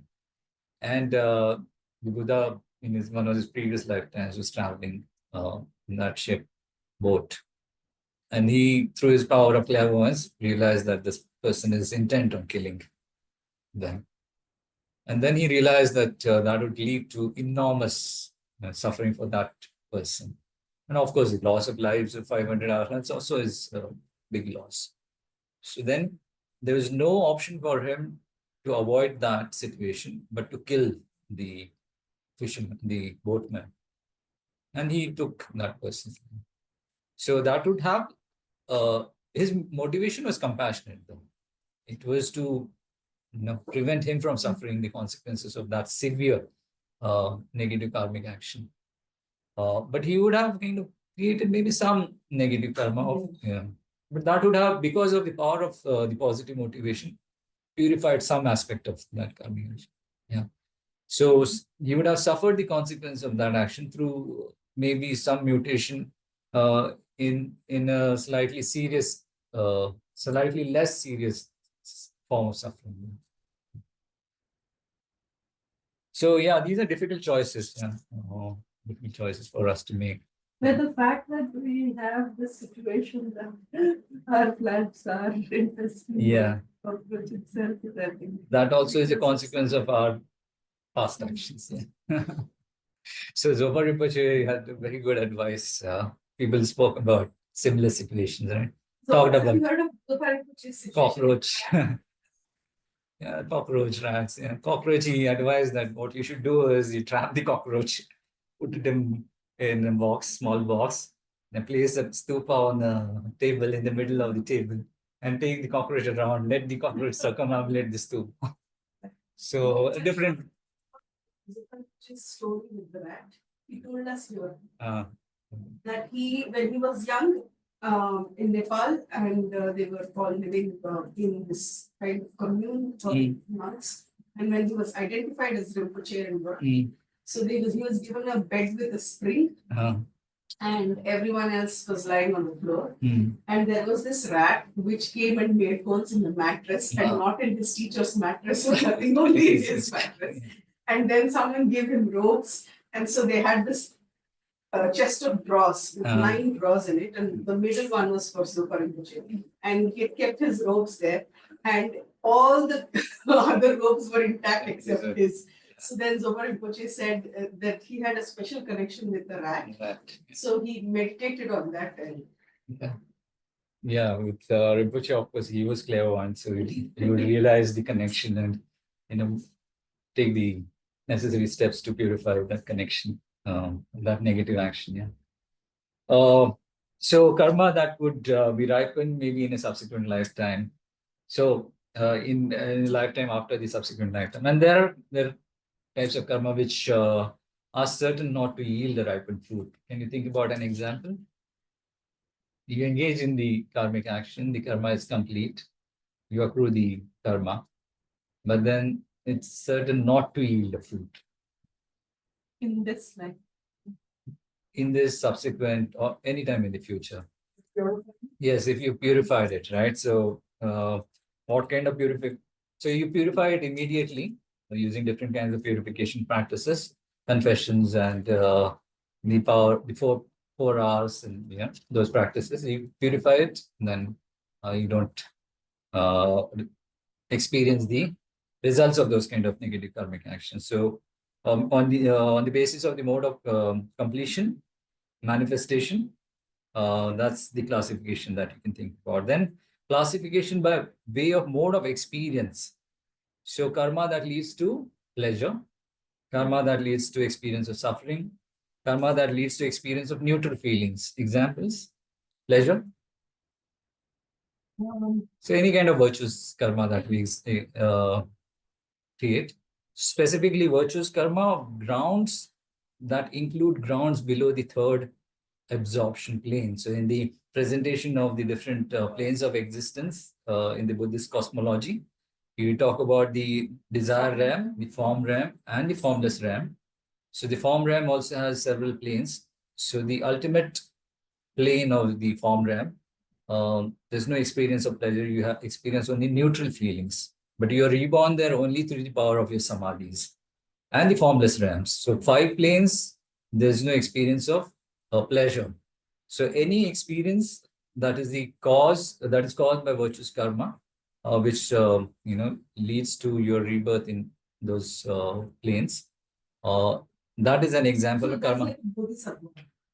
No, not bodhisattvas, even non-bodhisattvas, and even non-Buddhists can be reborn there. not necessary to be Buddhism. Karma that leads to the experience of suffering. So any non-virtuous karma that leads to rebirth in the lower realms. And karma that leads to experience of neutral feelings. So what I just mentioned, the fourth absorption plane and the four formless planes where you're reborn only through the power of your meditative stabilization. So there you don't experience pleasure or pain. You experience only neutral feelings. So this is on the basis of the mode of experience. Classification according to the mode of contemplation. So maybe we'll skip. There's a karma that is mutable and immutable. Can you think about an example of karma that is mutable? Changeable. Yeah? Changeable. Yeah. So like when you use the four opening powers. Yeah. Meaning you regret what Yeah, you yeah. have done, Yeah. and then you take refuge, Yeah. and then you Yes. remedy it. Yeah. So that's an and then you example. resolve. Example So of when changeable karma. Yeah. Those become you unmutable. Mutable. That's an example of mutable karma. So you engage in a negative karma of, like, let's say, taking somebody's life. Yeah? Those five are immutable. Yeah, those are immutable. Yeah. Yeah. Inexpiable sins. Yeah. But even there, if you cultivate realization of selflessness, emptiness, Or even ask that for can forgiveness. be. And because Ajatshatru, for example, had taken the life of his parents, Angulimala, Ajatshatru, all these people. They had created enormously negative karma. Yeah? Ajatshatru had killed his parents, but he went on to become an arhat later on. So through the practice of meditation of emptiness and all that, he could change that. Ajatashatru was one of the five heinous acts, right? Yeah. Not even killing, it's Yeah. killing of a parent. Yeah. So through the realization of selflessness, these kind of actions could be changed. So you experience the consequence in the form of a minor form of suffering. Yeah. Even meritorious karma, if you accumulated karma, yearning for sensual pleasures in the realm of devas or in the realm of human. Yeah. That is meritorious karma. And the previous one was an example of mutable unmeritorious karma. This is an example of meritorious karma. That also can be changed. Yeah? Can you think about an example? Something When you donate, Uh-huh. when you aid someone who's not well and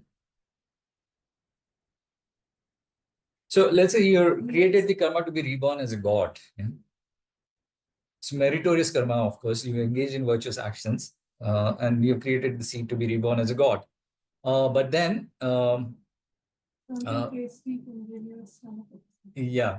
Or let's say, that person then realizes that the rebirth in God realm is not ideal kind of situation, and he meditates on selflessness.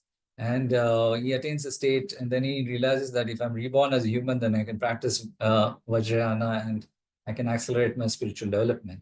So, cause that would have impelled the rebirth of that person as a deva then becomes the cause for him to be reborn in the realm of humans. But that is through the practice of reflection on selflessness and through the practice of reflection on the virtues of Vajrayana. So that also could be an example of mutable karma. Immutable karma is this example that we spoke of previously, where you cultivate the absorption states, the meditative absorption states. So if you cultivated the uh, absorption of being reborn in the fourth form realm or the four formless realms, and that is not changeable. Then you're reborn in those specific kind of planes. Yeah. Okay, so that is on the basis of contemplation. Uncontaminated karma, any example of uncontaminated karma that could impel a birth in some new form? Uncontaminated means not So driven by contaminated was by affliction, right? So uncontaminated is that is not driven by affliction. maybe so kindness. Like when the birth of a bodhisattva. Yeah, specifically, let me give this is slightly unconventional. So, Arhants, Shravaka Arhants and Pratyabuddha Arhants, when they attain their state of enlightenment, liberation from samsara, they abide in what is called absorption states, absorption of cessation. Yeah. And then, according to the Mahayana vehicle, their their practice then continues later on. They become bodhisattvas, and then they practice the bodhisattva path to become Buddhas later on. So they could, be reborn in pure land where they could receive instructions from the Buddhas directly. But any rebirth needs the 10th link that we spoke of in the dependent 12 links of dependent becoming link, the 12 links of dependent origination. And typically that is powered by an afflictive mental state of grasping or craving. Yeah. So here also you need some sort of a obscuration to propel that rebirth. And instead of using an afflictive obscuration, because the Arhants haven't cleared cognitive obscurations in their mind stream, they invoke the cognitive obscuration in their mind stream, and that propels them into a new rebirth in the pure land.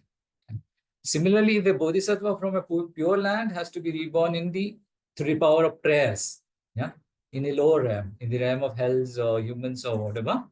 Then he invokes this cognitive obscuration to be reborn in the lower realms, because in the pure land there's no affliction.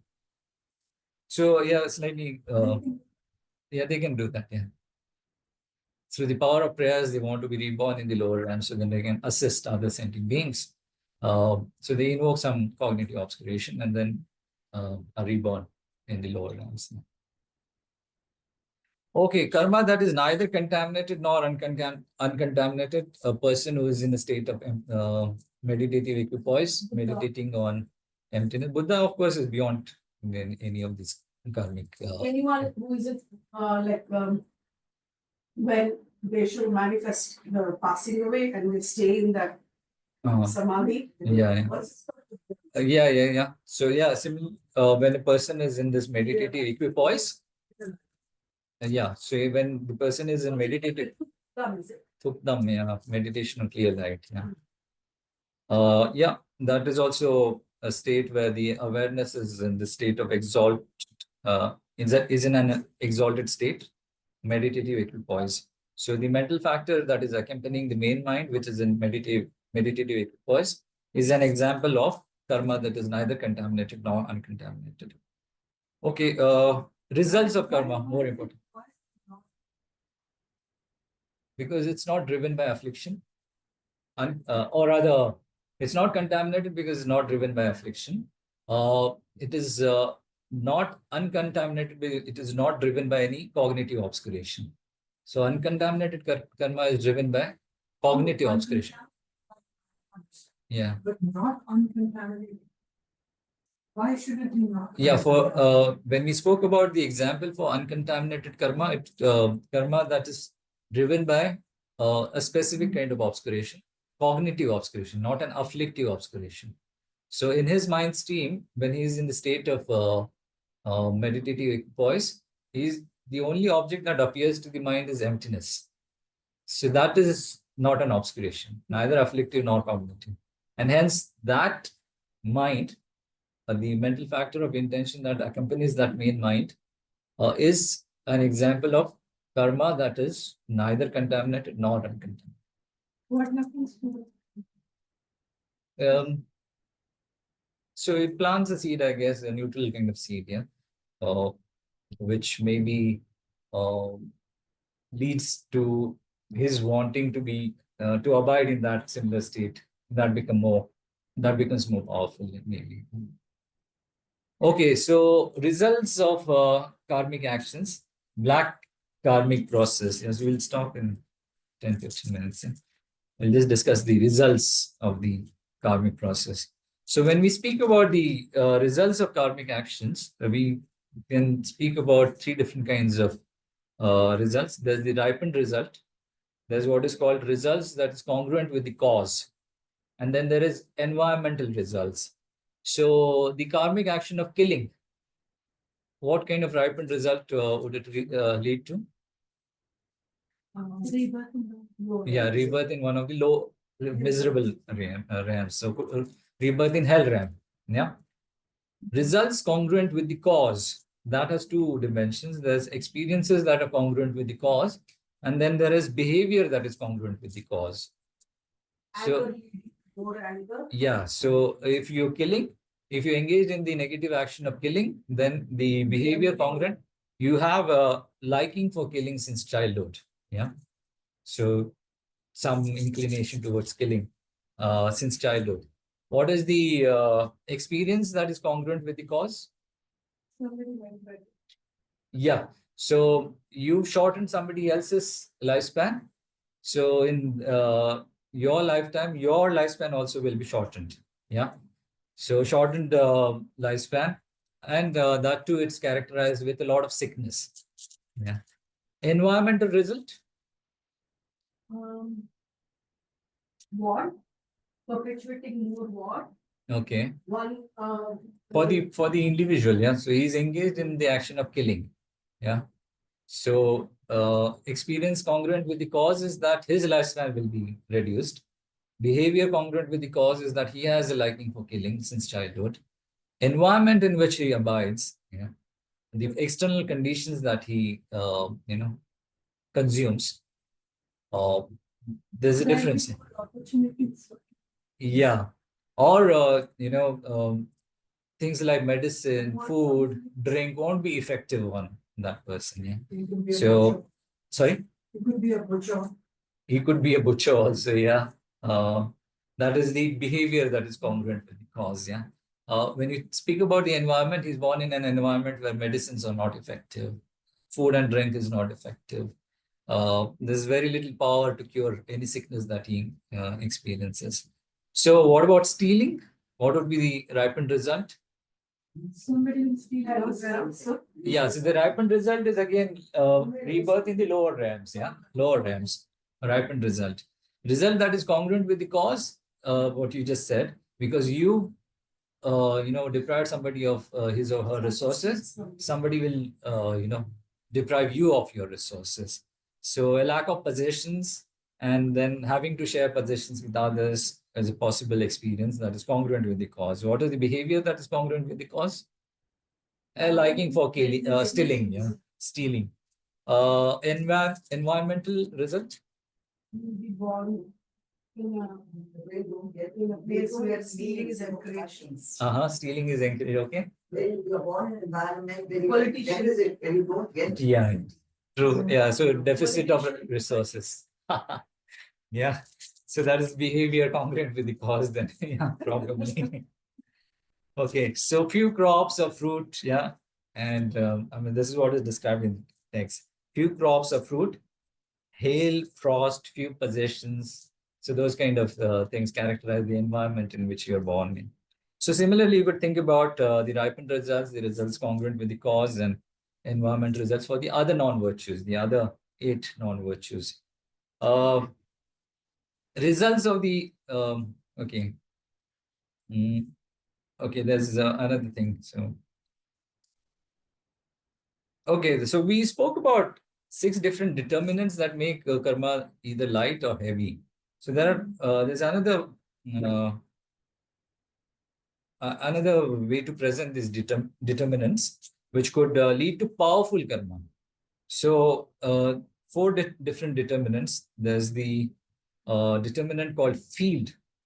So in relation to a certain kind of field or basis, if we engage in a certain action, then that action could lead to powerful karma. So can you think about an example? like Yeah.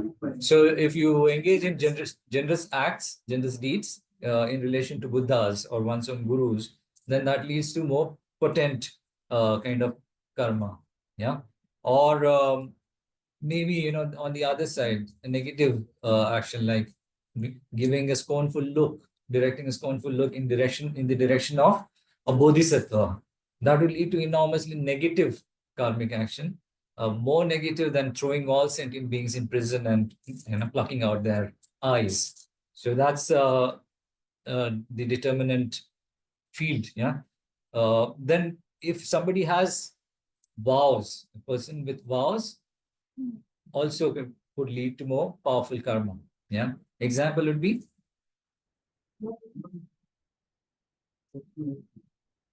So a person who's living with the vows actually receives the virtue continuously. For example, if you've taken the vow of not lying, then for the duration that you keep that vow pure, you'll accrue the benefits of engaging in the positive karmic action of not lying. Yeah. Whereas a person who's not taken the vow will incur the positive karma only intermittently when the action is done. If a heavier sin, a person with an ordained who is ordained and has taken vows, is going to commit. If he commits a trivial misdeed, then the sin that he or she incurs, is heavier. Yeah. So just because that person has taken the vows, so vows is the determinant. Uh, then the kind of things that you engage in, the action itself. For example, when you speak about the virtuous action of generosity, uh, you incur more positive merit if you engage in the action of generosity with dharma, as opposed to engaging in action with material things. Yeah. So that's another determinant. And then intention. How could intention be the determinant for accruing more powerful karma, positive or negative? Let's talk about a positive. Yes. So Action bags that intention. So yeah, it will be, and it benefits others. yeah. So for example, if you have cultivated the mind of awakening, bodhicitta, you've taken the bodhicitta vows, and you engage in the simple act of just offering a lamp to the refuge field. Yeah, that leads to enormous positive karma, as opposed to doing that similar action without the bodhicitta motivation. Here you will accrue a lot more, exponentially more positive karma. So in the other case, if we are to offer thousands of butter lamps to the refuge field without being inspired by the bodhicitta motivation intention, that karma would be positive, but not as positive in the case where you're offering just a single butter lamp with the bodhicitta motivation. So that is the four determinants for making certain karma either powerful or less powerful. Okay, now we've talked about positive karma and negative karma and how we can, how a karmic path is completed. So we're trying to do this so that we engage in actions which create causes for good experiences in the future, experiences of happiness in the future. So we are actually the kind of things that we are targeting, ripened qualities that we're targeting could be long life, yeah, healthy body, pleasant demeanor and appearance, trustworthy speech, abundant resources in the future, mental strength and such. So these are the ripened qualities that we should be targeting through good karmic action. So what are the functions of these qualities? Long life, for example, how does it help you? To do more for others. Yeah, so you decided that the spiritual, yes, Get rid of your karma. yeah, purify your negative karma, also to create more positive karma. Correct. So a long life ensures that you have more opportunity to progress in dharma. You get more time to create virtues, and you get more time to purify your negative karma also. Trustworthy speech. People will, you will attract more. Yes. So it enables you to attract, of course, but also the other people enables others to apprehend the truth. Yeah. Your speech is trustworthy, and hence they are able to apprehend the truth. Abundant resources, how does it help? You can do much better for others. You can help out people. Yes. So you need access to material resources to be to help others spiritually. Also, you need to have some access to material resources. Yeah. So with abundant resources, you can attract more sentient beings, and then you can ripen them with dharma. Healthy body. You can, first of all, You will have the energy to do more work. Yes, yeah. So we're talking about dharmic practices mostly. So with healthy body, you can engage in practice of austerities, more prostrations. Yes, yes, but yeah, mental strength. Again, yes, you do more. Yes, so you can persevere in your practice. Just because you want to invest your resources in dharmic practice doesn't mean that there won't be obstacles. Because of some negative karma from the past, you could face some obstacles. So if you encounter those obstacles and if you don't have mental strength, you lose, inspiration.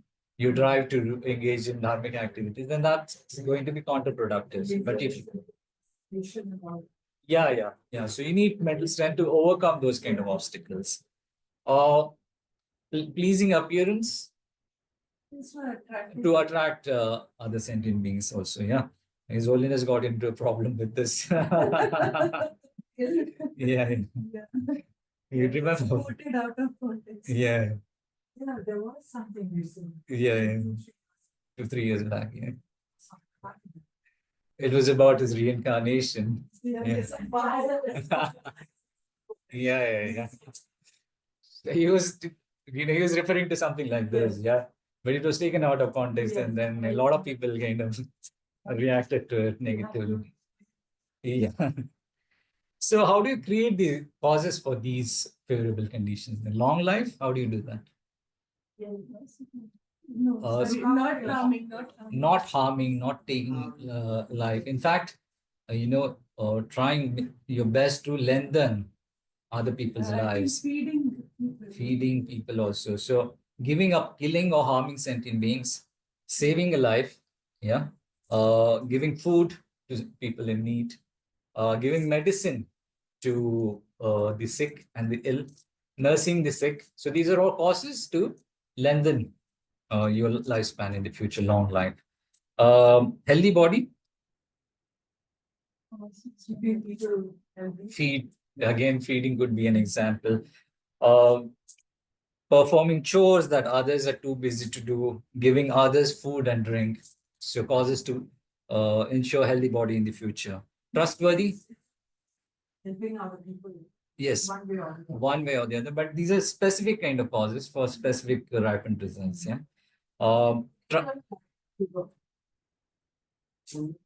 Yeah. Okay, I'm not like that, but Yeah, I want to. Yeah. Trustworthy speech. In a way where What are the causes to ensure that you being truthful? Yeah, being mindful about what you're saying, not using harsh words, hurtful words, taking pains to avoid any kind of non-virtuous speech. Yeah. Abundant resources in the future. How do you answer? Generosity. So giving clothes, food, drink, jewelry, and so on to people asking for them, and helping people who do not ask for help also. Yeah, even those who do not ask for help, but who are still in need. Pleasant appearance. Patience. Yeah, the practice of patience, not reacting to any provocation from the other side. Yeah. Offering bright lamps to How are they connected? patience. Patience and I suppose the anger shows up. Yeah, maybe. Yeah. Yeah. yeah, negativity shows on your face. Yeah, it does. Yeah. Immediately when someone's angry. When you react to provocations, you're kind of driving away people also, right?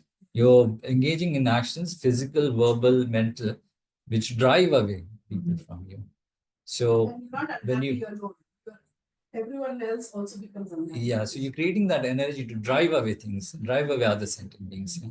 Whereas when you practice patience, you still kind of not reacting to those provocations. You're creating the cause for people to be drawn. Bright lamps, to offering bright lamps and erecting images to represent the holy enlightened body, speech, and mind of enlightened beings. Giving away new clothes and jewelry. So that's also a cause of new clothes. Yeah. So that's also a cause that could lead to this ripened result of pleasing appearance in the future. Okay, so these are some of the causes that could lead to desirable ripened results in the future.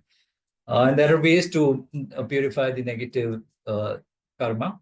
So the four powers, reliance, regret, reference.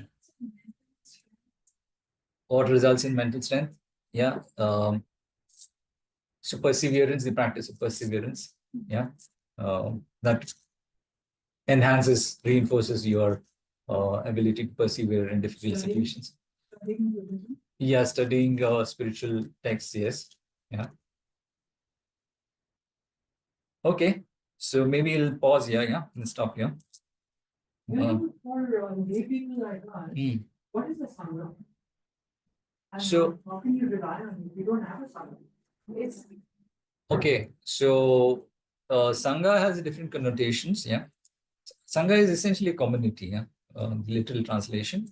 But when you say I go for refuge to the Buddha, Dharma, and the Sangha, that Sangha is a very specific connotation. So it is the community of practitioners who have attained a certain state of realization, which is a direct realization of emptiness. Yes. The Arya Sangha, it's called. And that could be both either lay or ordained. Yeah. So that has a very specific connotation. When you talk about the Upasak Sangha, so you're all part of the Upasak Sangha. So Upasana. Upasak. Upasak is the lay community. So Upasak is the male lay practitioner. Upasika is the female lay practitioner. So the lay practitioners will be part of the Upasak or the Upasaka Sangha. And you become an Upasak if you've taken the vows, though. It's not just any person who is following Buddhism, but who has taken the 5 vows of the Upasak or the Upasaka. Not killing, not stealing, those 5 vows. So if you've taken those vows, then you're considered to be an Upasak or an Upasaka. So you can be part of that Sangha. Yeah. And the Sangha of practitioners, fellow practitioners. Does it mean only when taking license? Yeah, Upasak and Upasaka would be only those who've taken the precepts. Yeah. Otherwise, the Sangha is the Sangha of fellow practitioners. So, Can you take it like Buddhism vows to be and that is not the Upasak Sangha. The Upasaka is the 5 vows that. So we don't really have any sangha to take refuge in, right? It is. No, the Sangha that you take refuge in is the Arya Sangha. So that's there. So when you easiest way to think about the Arya Sangha is to think about a person like His Holiness. Yeah. So or Lama Zopa Rinpoche. Those are beings who've attained that state of. Hasn't the sangha is a group of people. Yeah. So he's one of those. Yeah. And because we consider him to be an enlightened Buddha. Yeah. And there are other Buddhas also similar to him. He's manifested a more conventional kind of form now. But in reality, he's attained the state of, path of seeing higher. Yeah.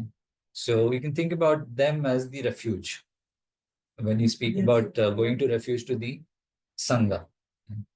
But, beyond refuge also you need assistance to conduct your regular practice. For that, you rely on the Upasaka or the Upasaka Sangha or the Sangha of the fellow practitioners. So we are all part of the Sangha of fellow practitioners. Okay, so we'll stop here. Let's do a short dedication. So just take a moment to reflect on what we discussed today, the different types of karma, the different classifications of karma, and the different kinds of ripened results that are caused by specific kinds of karmas and how we can create those karmic causes. So just take a moment to reflect on that.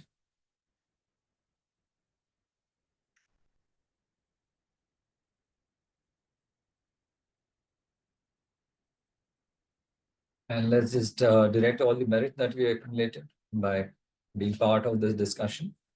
So due to the merits of these virtuous actions, may I quickly attain the state of a Guru Buddha and lead all sentient beings without exception into that enlightened state. May the supreme jewel Bodhicitta that does not arise in arise and grow, and may that which has arisen not diminish, but increase more and more.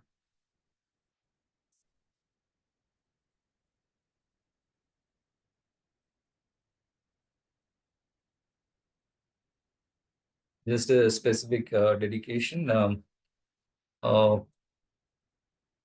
of our Sangha members, Saket, his father passed away recently. So let's just all share our merits and pray for his quick, swift rebirth in one of the fortunate realms, and pray for the purification of all the negativities that he may have committed, and pray for his quick enlightenment and attainment of the four bodies of the Buddha that characterize the state of enlightenment. And make similar prayers for anyone else that you're familiar with who is passed on or deceased.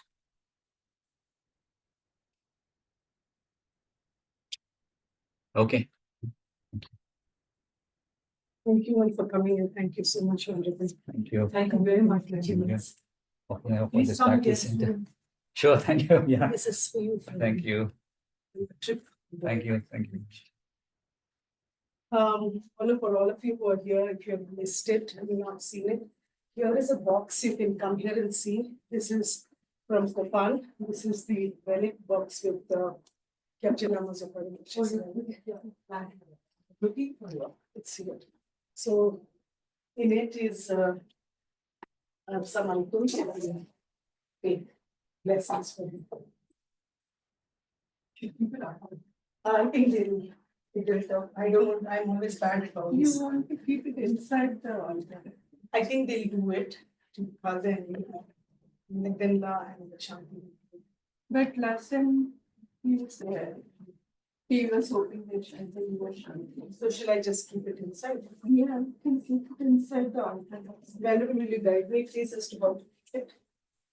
Where do you want to give it? You know, you need to Here pause this. is where we've kept No, You can stop this. Yeah. Okay, bye, Nicole. The only one left. Nicole, yeah. And Kalden, thank you so much. Bye. Hi, Nicole. Bye. Bye, Dee. Bye, Dee.